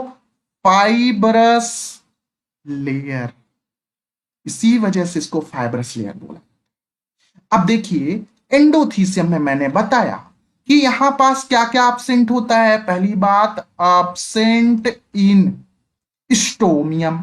ठीक है, तो स्टोमियम में क्या होगा? एंडोथेसियम लेयर नहीं पाई जाती। दूसरी बात, ये क्या करता है? स्टोमियम में जब नहीं पाई जाती तो ये हेल्प करता है ब्रस्ट या डेहिसेंस करने के लिए। तो helps helps in dehiscence. Dehiscence dehiscence of anther. Anther के डेहिसेंस में हेल्प करता है। दूसरा, ये और किस में एब्सेंट होता है? तो also absent in Hydrocharitaceae family. Charitaceae family. ठीक है, तो ये इसमें नहीं पाया जाता एंडोथीसियम। कुछ और है, तो कुछ क्लिस्टोगैमस फ्लावर है। क्लिस्टोगैमस फ्लावर किसको बोलते हैं? ऐसे फ्लावर जो जीवन में कभी खुलते ही नहीं है, ओपन ही नहीं होते, और जब नहीं ओपन होते तो उसको क्लिस्टोगैमस बोलते हैं। अब देखिए, खास बात यह है कि जब वो ओपन होते ही नहीं तो उसमें पॉलिनेशन सेल्फ ही होगा, क्योंकि उसमें पॉलिनेटर आएगा ही नहीं। तो सेल्फ पॉलिनेशन होता है। इट मींस यहां पास ऑटोगैमी देखी जाती है। तो ऑल्सो एब्सेंट इन क्लिस्टोगैमस। Cleistogamous flower. अच्छा, मैंने बता दिया क्लिस्टोगैमस। क्लिस्टो मतलब क्लोज, गैमस मतलब गैमेट। इट मीन्स यहां पास सेल्फ पॉलिनेशन देखा जाता है। सेल्फ पॉलिनेशन मीन्स ऑटोगैमी, स्वतः यहां काम होगा। ऑटोगैमी देखी जाएगी, वैसे डिटेल से पढ़ेंगे। तो यहां पास एंडोथीसियम वाला पार्ट कंप्लीट होता है। अब हम मिडिल लेयर की ओर जाते हैं। तो अगला हेडिंग करेंगे क्या, मिडिल लेयर। थर्ड पार्ट है मिडिल लेयर। मिडिल लेयर जो होता है ये किसके लिए होता है, वैसे मोस्ट जो न्यूरिशमेंट, न्यूरिशन पोषण प्रदान करने के लिए, किसको, माइक्रोस्पोर्स को, पॉलन ग्रेन को। तो ये किसके लिए होता है, नरिशमेंट के लिए होता है। नरिशमेंट प्लस प्रोटेक्शन दोनों के लिए। दूसरी बात, यहां देखिए, यहां ये मिडिल लेयर है, मैंने बताया दो प्रकार का हो सकता है। किसी किसी में वन लेयर पाया जाता है और कहीं कहीं कई सारे में बी ऑफ, एक मिनट यहां बस थोड़ा सा डिस्टर्ब हुआ, may be several layer, several layer. ठीक है, तो कहीं कहीं ये ज्यादा पाए जाते हैं और कहीं कहीं ये कम पाए जाते हैं। तो पहला तो वन लेयर वाली बात करेंगे, दूसरी हम में भी। तो ये सबसे कॉमन, सभी जगह यही पाया जाता है, मोस्ट कॉमन है। जबकि यहां एग्जाम्पल है निकोटियाना। निकोटियाना, इसमें कई सारी लेयर, मिडिल लेयर पाई जाती है। अब देखिए कुछ ऐसी फैमिलीज हैं जिसमें ये मिडिल लेयर एब्सेंट होती है। तो कौन सी फैमिली ऐसी है, तो नोट करने वाली बात है, आप लोग नोट करिएगा। तो इन नेज डेसी फैमिली, तो ये नेजेडेसी फैमिली एंड तुलसी वाली फैमिली कौन सी, लैमिनेसी फैमिली। इसमें क्या होता है, मिडिल लेयर एब्सेंट होता है, पाया ही नहीं जाता। अब हम बात करेंगे टैपिटम की। तो हेडिंग करेंगे fourth number tapetum, most important. Fourth number है क्या, टैपिटम, मोस्ट इंपॉर्टेंट है। तो टॉप टैपिटम जो होती है ना, सबसे अंदर वाली लेयर है, इनर मोस्ट लेयर है। ये बात तो सबको पता है, इनर मोस्ट लेयर है। ठीक है, और दोनों में से अगर पूछा जाए न्यूरिशमेंट, पोषण देने का काम कौन करता है, तो ज्यादा टैपिटम करता है। तो ज्यादा इंपॉर्टेंट ये टैपिटम है।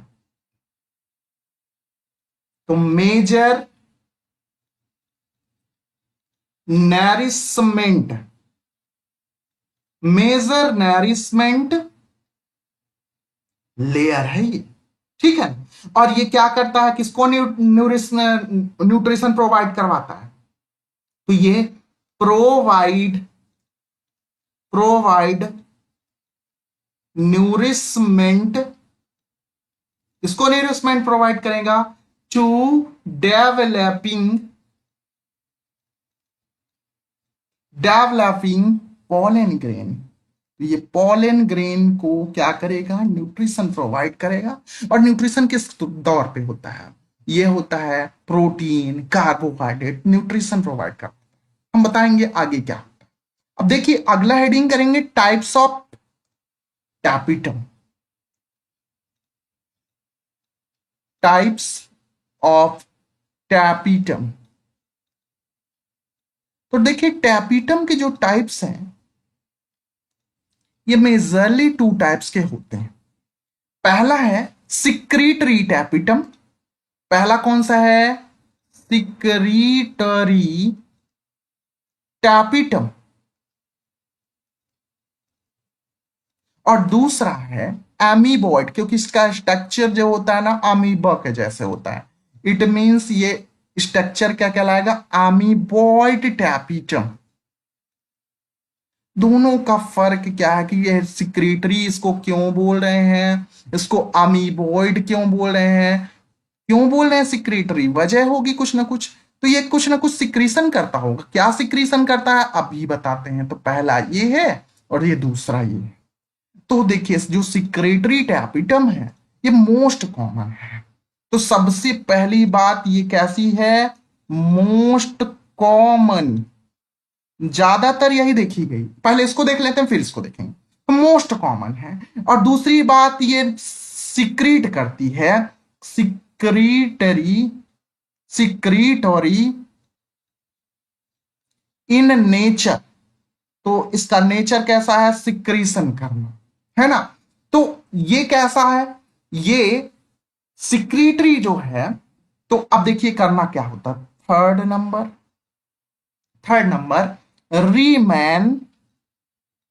remains non degraded, non degraded, non degraded throughout, यहीं पास लिख लेते हैं,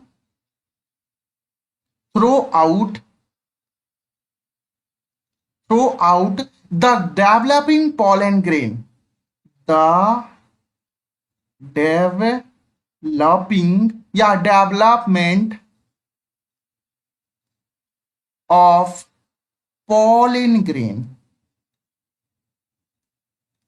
ठीक है, तो pollen grain के डेवलपमेंट के लिए सिक्रीशन होता है।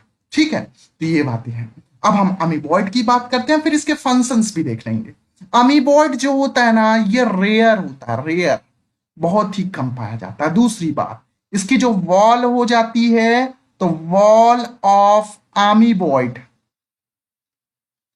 अमीबा के जैसे वॉल हो जाती है। ठीक है, अमीबॉइड टैपिटम, इसकी वॉल जो होती है अमीबॉइड हो जाती है, और डिग्रेड होती है, डिग्रेड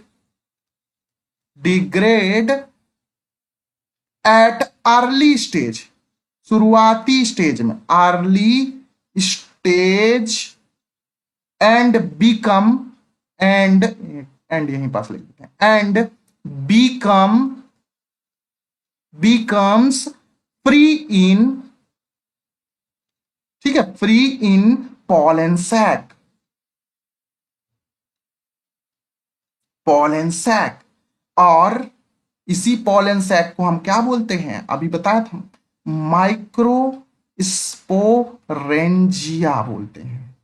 अब हम बात करेंगे सिक्रेटरी टैपिटम का फंक्शन देखेंगे। तो अगला हेडिंग करेंगे सिक्रेटरी टैपिटम का फंक्शन। तो हेडिंग करेंगे फंक्शन। फंक्शन क्या है, फंक्शंस इंपॉर्टेंट है इसलिए इसको देखने वाली बात है। तो फंक्शन में पहला कि ये सिक्रेटरी क्या है, सिक्रेशन करेगी, क्या सिक्रीशन करेगी, तो सिक्रीशन करती है क्या, ये कुछ एंजाइम्स को, कुछ प्रोटीन्स को। ठीक है, तो पहली बात यही है।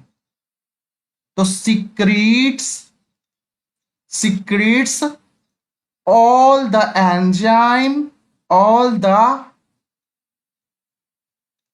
enzymes and protein for development, किसके लिए, for development of pollen grain,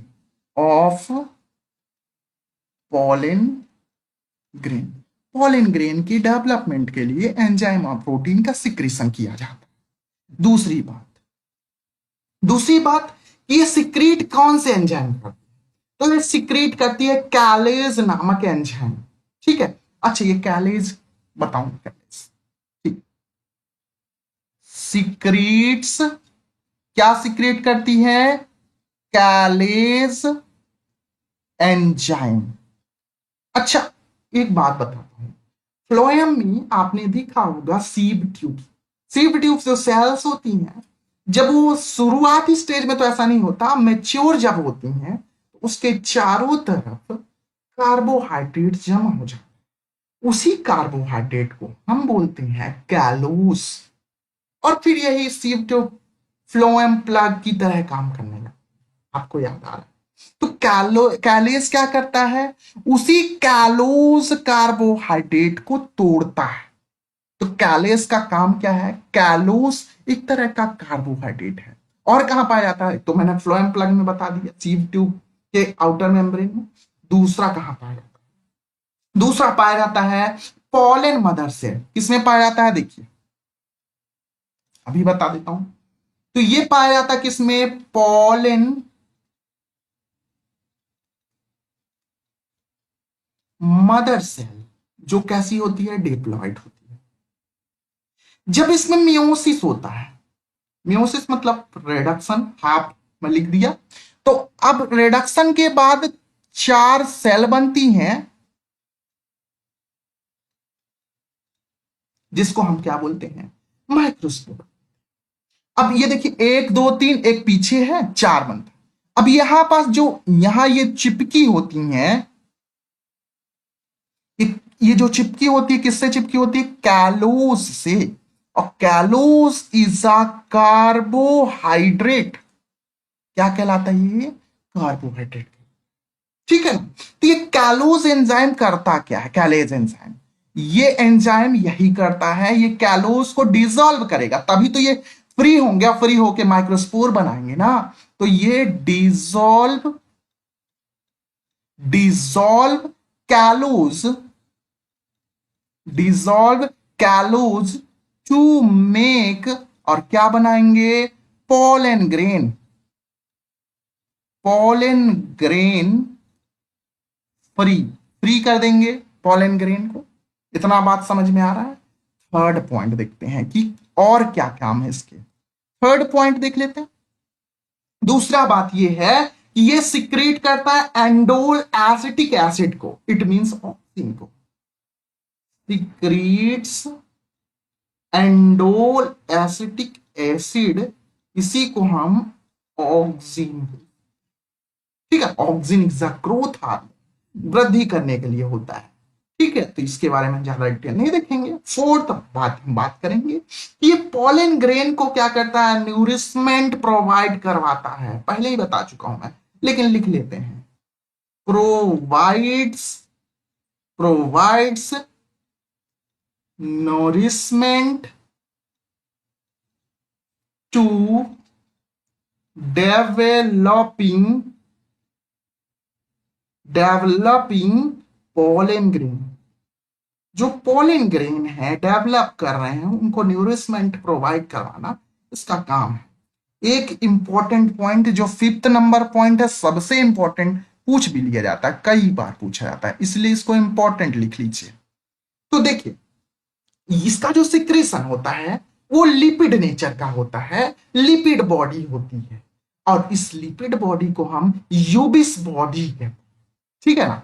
तो इसका जो सिक्रेशन होता है, तो सिक्रीट्स, ठीक है, तो सिक्रीट्स आ लिपिड बॉडी। इसको क्या बोलते हैं? इसको बोलते हैं, इंपॉर्टेंट बात है ये, called as Ubisch Ubisch body. सबसे ज्यादा इंपॉर्टेंट ये बात, इसको आप अंडरलाइन करेंगे।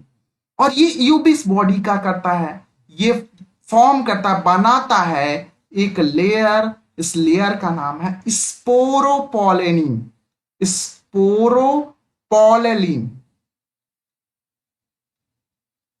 और ये स्पोरोपोलेनिन ये क्या बनाएगा? ये भी बनाएगा क्या? Exine of pollen grain. तो ये भी क्या बनाता है? तो form exine of pollen grain. अब यहां से क्या क्वेश्चन पूछा जाता है? यहां से क्वेश्चन पूछा यह जाता है कि स्पोरोपोलेनिन क्या है। स्पोरोपोलेनिन जो होता है पूरे बायोस्फीयर में सबसे हार्डेस्ट सब्सटेंस है, इसके बारे में आप लिख के रखिए। हार्डेस्ट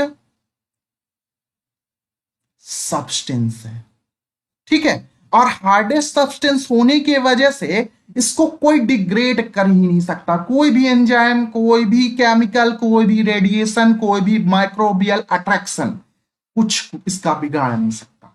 इसी वजह से पॉलन ग्रेन कई कई सालों तक क्या होते हैं, पड़े रहते हैं और सुरक्षित रहते हैं। वजह यही है।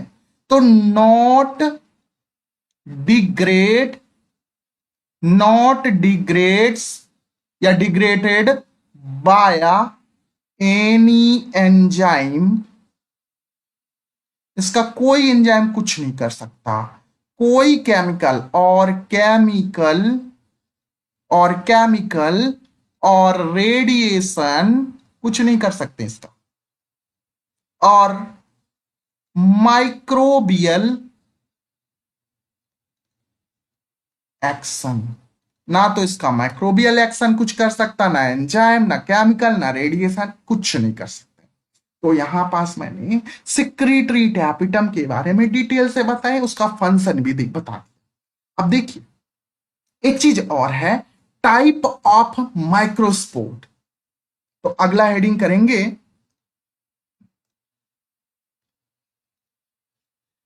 Types of micro spore. तो देखिए टोटली ये 5 टाइप के होते हैं अरेंजमेंट के बेस में, क्योंकि आपको पता है ये कैसे कंडीशन में होते हैं, टेट्राड की कंडीशन में।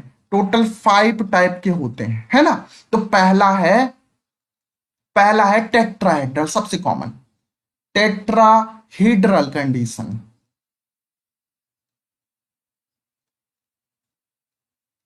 टेट्राड्स, टेट्राहेड्रल टेट्राड्स की बात कर रहे हैं अगर, देखिए जो सबसे कॉमन है ये देखिए, ये एक हो गया, ये एक पीछे होता है, ठीक है। तो ये मोस्ट कॉमन है, तो लिख सकते हैं मोस्ट कॉमन। और कहां कॉमन है, डाइकॉट में, द्विबीजपत्री पौधे में। दूसरा है आइसोबाइलेटरल। तो दूसरा आइसो, आइसो मतलब सेम, बाई मतलब दो, लेटरल, लेटरल मतलब पार्स। तो आइसो बाइलेटरल टेट्राड्स की बात कर रहे हैं, तो इसमें क्या होगा कि जो कंडीशंस होंगी कैसी होंगी, देखिए ये सपोज करिए ये टेट्राड्स है, तो दो बराबर बाइलेटरल, दो बराबर भागों में बटा होगा। ये थोड़ा सा आड़ा तिरछा हो गया लेकिन ये बराबर है, आइसो मतलब बराबर है, 4 टेट्राड होगा। ये भी कॉमन होता है, सेकेंड मोस्ट कॉमन होता है ये, सेकेंड मोस्ट कॉमन। लेकिन किस में कॉमन होता है, ये मोनोकॉट में। तो ऐसा क्वेश्चन भी पूछा जाता है कि मोनोकॉट में कौन सा टेट्राड पाया। अब हम बात करेंगे लीनियर की, बात करेंगे linear tetrad, third number linear टेट्राड्स। Linear टेट्राड्स की बात कर रहे हैं तो इसमें लीनियर अरेंजमेंट होगा। देखिए कैसे अरेंजमेंट होगा, वैसे ये होता है मेगा स्पोर में, लेकिन हम माइक्रोस्पोर में लीनियर अरेंजमेंट देख रहे हैं। ऐसे होता है 1 2 3 4, ऐसे अरेंजमेंट होता है। अब कौन से फैमिली में होता है, अच्छा मेगा स्पोर में क्या होता है, ये तीनों नष्ट हो जाती है, एक बचता है, लेकिन ये माइक्रोस्पोर है। तो यहां ये साइपरेसी फैमिली की बात कर रहे हैं, साइपरेसी फैमिली,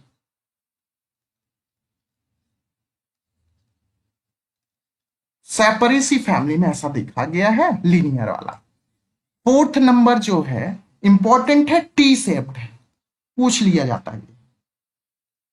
टी शेप्ड वाला जो है इसमें टी शेप अरेंजमेंट होगा, देखिए कैसे, ऐसे होगा। ज्यादा अच्छा डायग्राम नहीं बन रहा है, कोई दिक्कत नहीं है, ऐसे अरेंजमेंट होगा, ऐसे। तो टी शेप में किसमें पाया जाता, ऑरिस्टोलोकिया में पाया जाता है। इसका एग्जाम्पल जो है ऑरिस्टोलोकिया, ठीक है। तो फिफ्थ नंबर अगर हम बात करते हैं तो फिफ्थ नंबर है कौन सा, इसको बोलते हैं डैकेसेट, डैकेसेट टाइप का। तो डैकेसेट टाइप में अरेंजमेंट जो होता है ये थोड़ा सा अरेंजमेंट इरेगुलर होता है, ऐसे ये एक ऐसे पाया जाता है, तीसरा ऐसे पाया जाता है और चौथा ऐसे पाया जाता है। तो चार ऐसे माइक्रोस्पोर पाए जाते हैं। ये एग्जाम्पल इसका क्या है, मैग्नोलिया। ठीक है, तो ये है। अब एक बात नोट करने वाली बात है जो आपके एग्जाम में पूछा जाए, एक स्पीसीज है जिसका नाम है ऑरिस्टोलोकिया एलिगेंस। ये एक ऐसी स्पीसीज है जिसमें पांचों प्रकार के टेटार्ड्स पाए जाते हैं, है ना। तो पांचों प्रकार के जो भी हमने देखा है पांचों प्रकार के पाए जाते हैं। तो कौन सा ये नोट करने वाली बात है, कौन सा है ये प्लांट, एरिस्टो एरिस्टोलोकिया, ये एरिस्टोलोकिया एलिगन्स। ये जो प्लांट है इस प्लांट में पांचों प्रकार के पाए जाते हैं डेटा। तो लिख सकते हैं all the above 5 microspore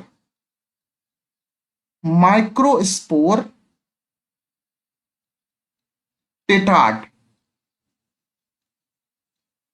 are found. ठीक है, तो इसमें पांचों प्रकार के टेटार्ड कंडीशन पाई जाती हैं। अब एक कंडीशन और है बहुत ही इंपॉर्टेंट और आपके इस एग्जाम में पूछा भी गया था, इस एमपीपीएससी के एग्जाम में पूछा गया था, मोस्ट इंपॉर्टेंट है। देखिए, इन एस्कलपीडेसी फैमिली, एस्कलपीडिएसी फैमिली एंड एस्कलपीडिएसी में क्या आता है, मिल्क जिससे निकलता है कैलोट्रोपिस। ठीक है, और दूसरा आर्किडेसी फैमिली एंड ऑर्किडेसी फैमिली। तो ये दो फैमिली में इंपॉर्टेंट बात ये है कि जो आपको पता है ना कि जो एंथलोप्स होते हैं ये बैग लाइक स्ट्रक्चर बनाते हैं। ठीक है, और ये बैग लाइक स्ट्रक्चर को ही हम पॉलिनियम बोलते हैं। ठीक है, तो ये इंपॉर्टेंट बात है इसमें, और इस बार के एमपीपीएससी के एग्जाम में ये चीज पूछ लिया गया, मैक्सिमम लोग से बन गया, उम्मीद करता हूं। तो all the pollen grain pollen grain all the pollen grain of one anther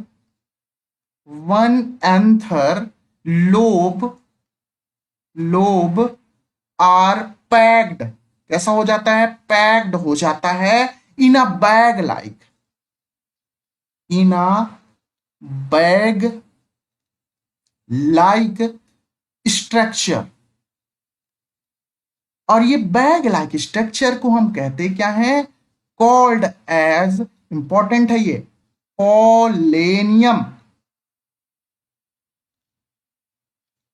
तो ये चीज इंपॉर्टेंट है, इसको अंडरलाइन करें क्योंकि ये आया भी था। ठीक है, अब डायग्राम से देख लेते हैं तो और अच्छे से समझ में आ जाएगा।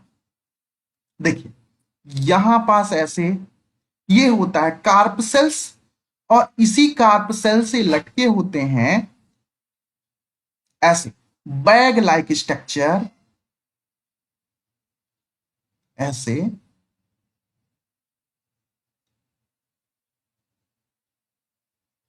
ये, और इसी के अंदर क्या भरे होते हैं, पॉलन ग्रेन भरे होते हैं, माइक्रोस्पोर्स भरे होते हैं ऐसे। ठीक है, तो ये कंडीशन, ये वाला जो है इसको हम बोल रहे हैं कार्प सेल्स। क्या बोलेंगे, कार्प सेल। ठीक है, कार्प सेल। दूसरी बात, ये जो कंडीशन है इसको हम बोल रहे हैं दोनों को पॉलेनियम।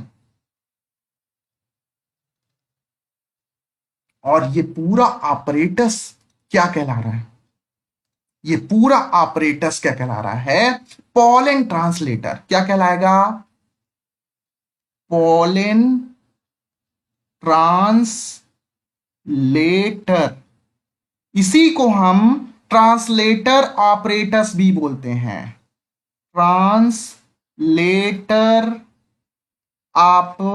ऑपरेटर्स बोलते हैं। वजह क्या है?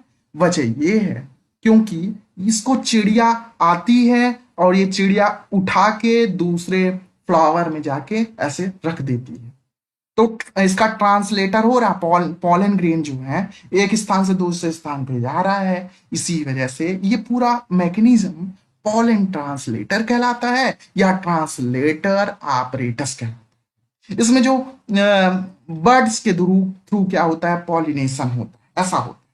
अब कुछ में ऐसा भी देखा गया है कि कंपाउंड पॉलन ग्रेन होते हैं। कंपाउंड पॉलन ग्रेन, कंपाउंड का मतलब संयुक्त, मतलब साथ साथ रहना। तो जैसे आपको पता है कि जो टेटा माइक्रोस्पोर अलग अलग हो जाते हैं, लेकिन कुछ ऐसी प्रजातियां हैं, कुछ ऐसी स्पीसीज हैं जिसमें क्या होते हैं, ये चारों साथ साथ जीवन भर रह जाते हैं, है ना। तो ऐसे माइक्रोस्पोर या ऐसे पॉलन ग्रेन को हम क्या बोलेंगे, कंपाउंड पॉलन ग्रेन बोलेंगे। तो ये इंपॉर्टेंट है, आपको ये चीज याद होनी चाहिए, आपके एग्जाम में पूछा गया। अगला कौन सा है, कंपाउंड पॉलन ग्रेन। अच्छा, कंपाउंड पॉलन ग्रेन का कॉन्सेप्ट क्या है, ये होता क्या है, अभी बता देता हूं। वैसे बता दिया मैंने कि क्या होता है कि जो भी माइक्रोस्पोर्स जुड़े होते हैं, यूनाइटेड होते हैं, तो इन सम स्पीसीज, कुछ स्पीसीज में लाइक जैसे एनोना, एनोना, जैट्रोपा, जैट्रोफा, और जैसे टाइफा, टाइफा, और जैसे ड्रोसेरा, ठीक है। ये स्पीसीज में all the four microspore, microspore remain United, remain United. तो ये हमेशा क्या होते हैं, जुड़े होते हैं, यूनाइटेड होते हैं। तो ऐसे को क्या बोलते हैं, कंपाउंड पॉलन ग्रेन। एक बात और याद रखने वाली बात है, पूछा जाता है आपके एग्जाम में, पॉलीस्पोरी, पॉलीस्पोरी,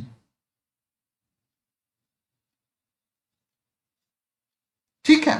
तो पॉलीस्पोरी क्या होता है, देखिए क्या होता है कि आपको पता है कि 4 माइक्रोस्पोर पाए जाते हैं जनरली, ठीक है। लेकिन कुछ ऐसे भी स्पीसीज हैं जैसे कस्कूटा, कस्कूटा रिफ्लैक्सा। ये स्पीसीज एक ऐसी स्पीसीज है जिसमें टोटल 11 प्रकार के माइक्रोस्पोर पाए जाते हैं, टोटल 11 माइक्रोस्पोर पाए जाते हैं, 11 माइक्रोस्पोर, ठीक है। तो लिख सकते हैं occurrence, occurrence of more than, of more than 4 microspore, 4 microspore, 4 microspore से अगर ज्यादा होता है तो इस कंडीशन को हम पॉलीस्पोरी कहते हैं, ठीक है। तो ये सारी चीजें हैं। एक बात बताना भूल गया सिक्रेटरी वाले में, एक मिनट, यहां पास आप एक चीज और लिखना था मुझे कि ये जो होता है ना, ये पॉलीप्लाइडी जो फंक्शन है इसका, तो फंक्शन में एक चीज और बताना था मुझे कि ये शो करते हैं पॉलीप्लाइडी, क्या शो करते हैं, 4th नंबर यहां पास लिख लीजिए, 5th नंबर जो भी है कि शो पॉलीप्लाइडी, ये फेमस है, ठीक है। तो पॉलीप्लाइडी क्यों शो करते हैं, आपको पता है कि टैपिटम का काम होता है न्यूरिशमेंट, न्यूरिशमेंट मतलब प्रोटीन कार्बोहाइड्रेट होगा, है ना। तो आपको पता होना चाहिए कि एंथर के अंदर जब शुरुआत की कंडीशन होती है तो माइक्रोस्कोप कम मात्रा में होते हैं, लेकिन जैसे डिवीजन करते हैं तो माइक्रोस्पोर या पॉलन ग्रेन अधिक संख्या में हो जाते हैं, और जब अधिक संख्या में हो जाते हैं तो उनको न्यूट्रिशन की आवश्यकता ज्यादा पड़ती है। न्यूट्रिशन क्या करेंगे, न्यूट्रिशन करेंगे क्या, न्यूट्रिशन करेंगे प्रोटीन का। तो प्रोटीन कहां से बनेगा, प्रोटीन बनेगा एमआरएनए से। एमआरएनए कहां से बनेगा? एमआरएनए बनेगा डीएनए से। डीएनए कहां से बनेगा? रेप्लिकेशन से, है ना। तो किसी भी सेल में जब डीएनए की कई सारी कॉपियां हो जाती हैं, है ना, कई सारे सेट्स बन जाते हैं, तब उसको बोलते हैं पॉलीप्लाइडी। तो पॉलीप्लाइडी इसलिए हो रहा है क्योंकि संख्या बढ़ रहा है तो न्यूट्रिशन बढ़ रहा है, तो न्यूट्रिशन तभी, प्रोटीन तभी बनेगा जब सेट ऑफ डीएनए ज्यादा हो, है ना। तो पूरा सेंट्रल डोग्मा की प्रोसेस होगी, डीएनए से फिर एमआरएनए बनेगा, एमआरएनए से फिर प्रोटीन बनेगा, ट्रांसलेशन हो रहा है, और प्रोटीन फिर यूज कर लिया जाएगा न्यूरिशमेंट के लिए। तो ये सारी कंडीशन ऐसी होती हैं। तो ये सिक्रीटरी टैपिटम जो होती है, पूछा जाता है कि ये पॉलीप्लाइडी क्या करती है, शो करती है। अब हम बात करेंगे डेवलपमेंट ऑफ माइक्रोस्पोर्टेट। अगला हेडिंग करेंगे डेवलपमेंट ऑफ माइक्रोस्पोर टेट्राड। ठीक है, तो इसके दो मैकेनिज्म है डेवलपमेंट के। पहला है सक्सेसिव सक्सेसिव डेवलपमेंट, और दूसरा है साइमल्टेनियस साइमल्टेनियस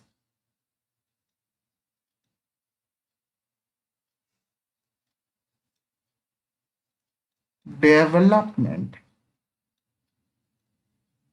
तो दो प्रकार के यहां पास डेवलपमेंट होते हैं, एक को सक्सेसिव बोलते हैं और दूसरे को बोलते हैं साइमल्टेनियस। अब देखिए सक्सेसिव में क्या होता है, ये सबसे ज्यादा कॉमन है, तो मोस्ट कॉमन टाइप है ये।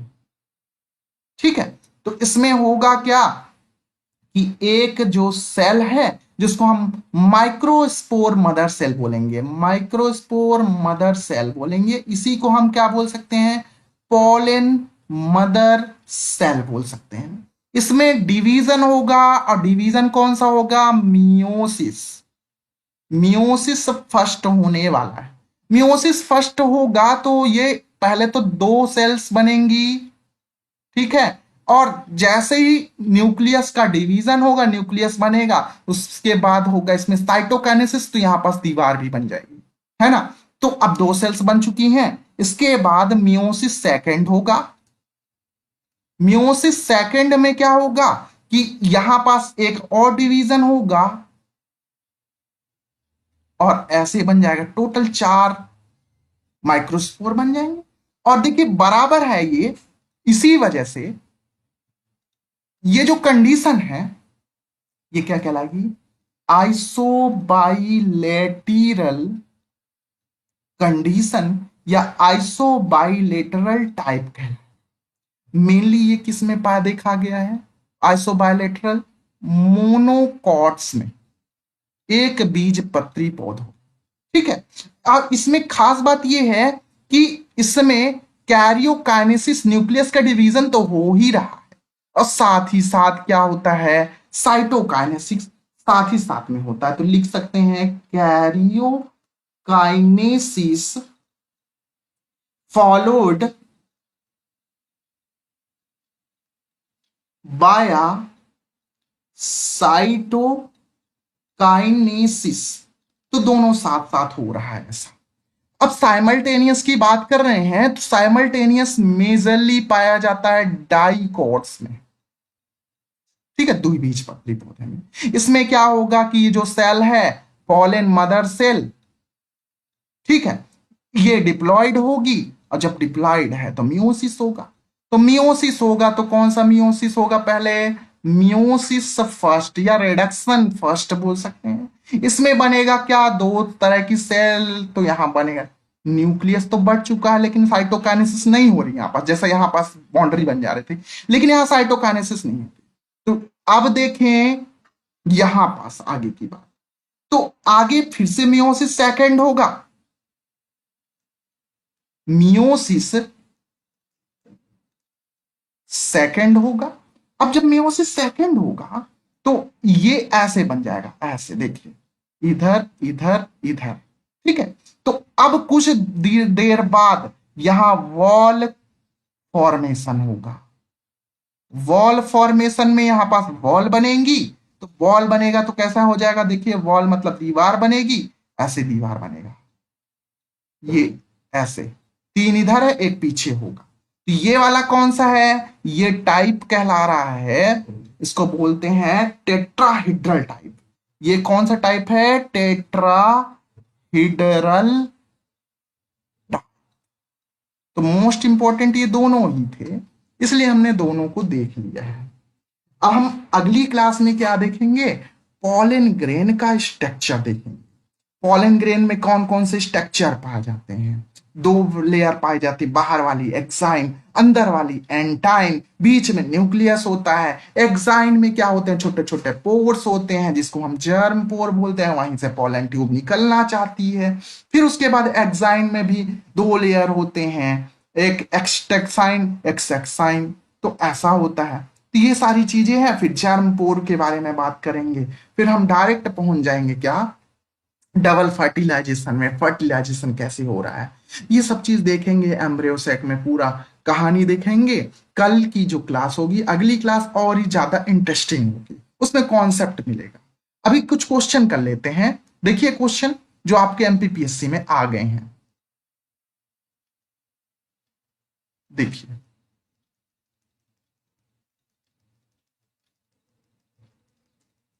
थोड़ा सा क्वेश्चन 22 पन्ने के बाद है, तो देखिए थोड़ा सा जो आपके एमपीपीएससी में इस बार आए, एक ही क्लास में आपके तीन क्वेश्चन चार क्वेश्चन बन रहे हैं।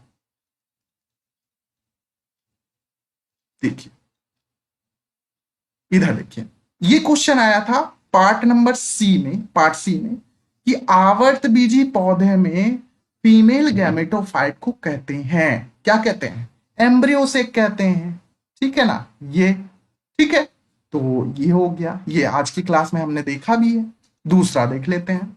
दूसरा, कैलोट्रोपिस प्रोसेरा, कैलोट्रोपिस एस्कल्पियडेसी फैमिली, जिसे सामान्य रूप से मदार कहते हैं, इसमें परागकण एकत्रित होता है। पॉलन ग्रेन कहाँ एकत्रित होते हैं, तो दो ठो मैंने बताया था, एक एस्कल्पियडेसी और दूसरा आर्किडेसी फैमिली, उसमें पॉलिनिया कहलाता है, पॉलिन बैग लाइक स्ट्रक्चर, इसको हम क्या बोलते हैं, पॉलिनिया कहते हैं। ये आंसर था आपका। आगे देखिए, ये लाइकोप्सिडा में मेगास्पोरेशियम की दीवार की सबसे भीतरी परत, तो सबसे भीतरी परत जो इनर मोस्ट कौन सी थी, टैपिटम थी, ठीक है। तो आप ऐसे क्वेश्चन लगा सकते हैं। अभी के लिए धन्यवाद, जय हिंद।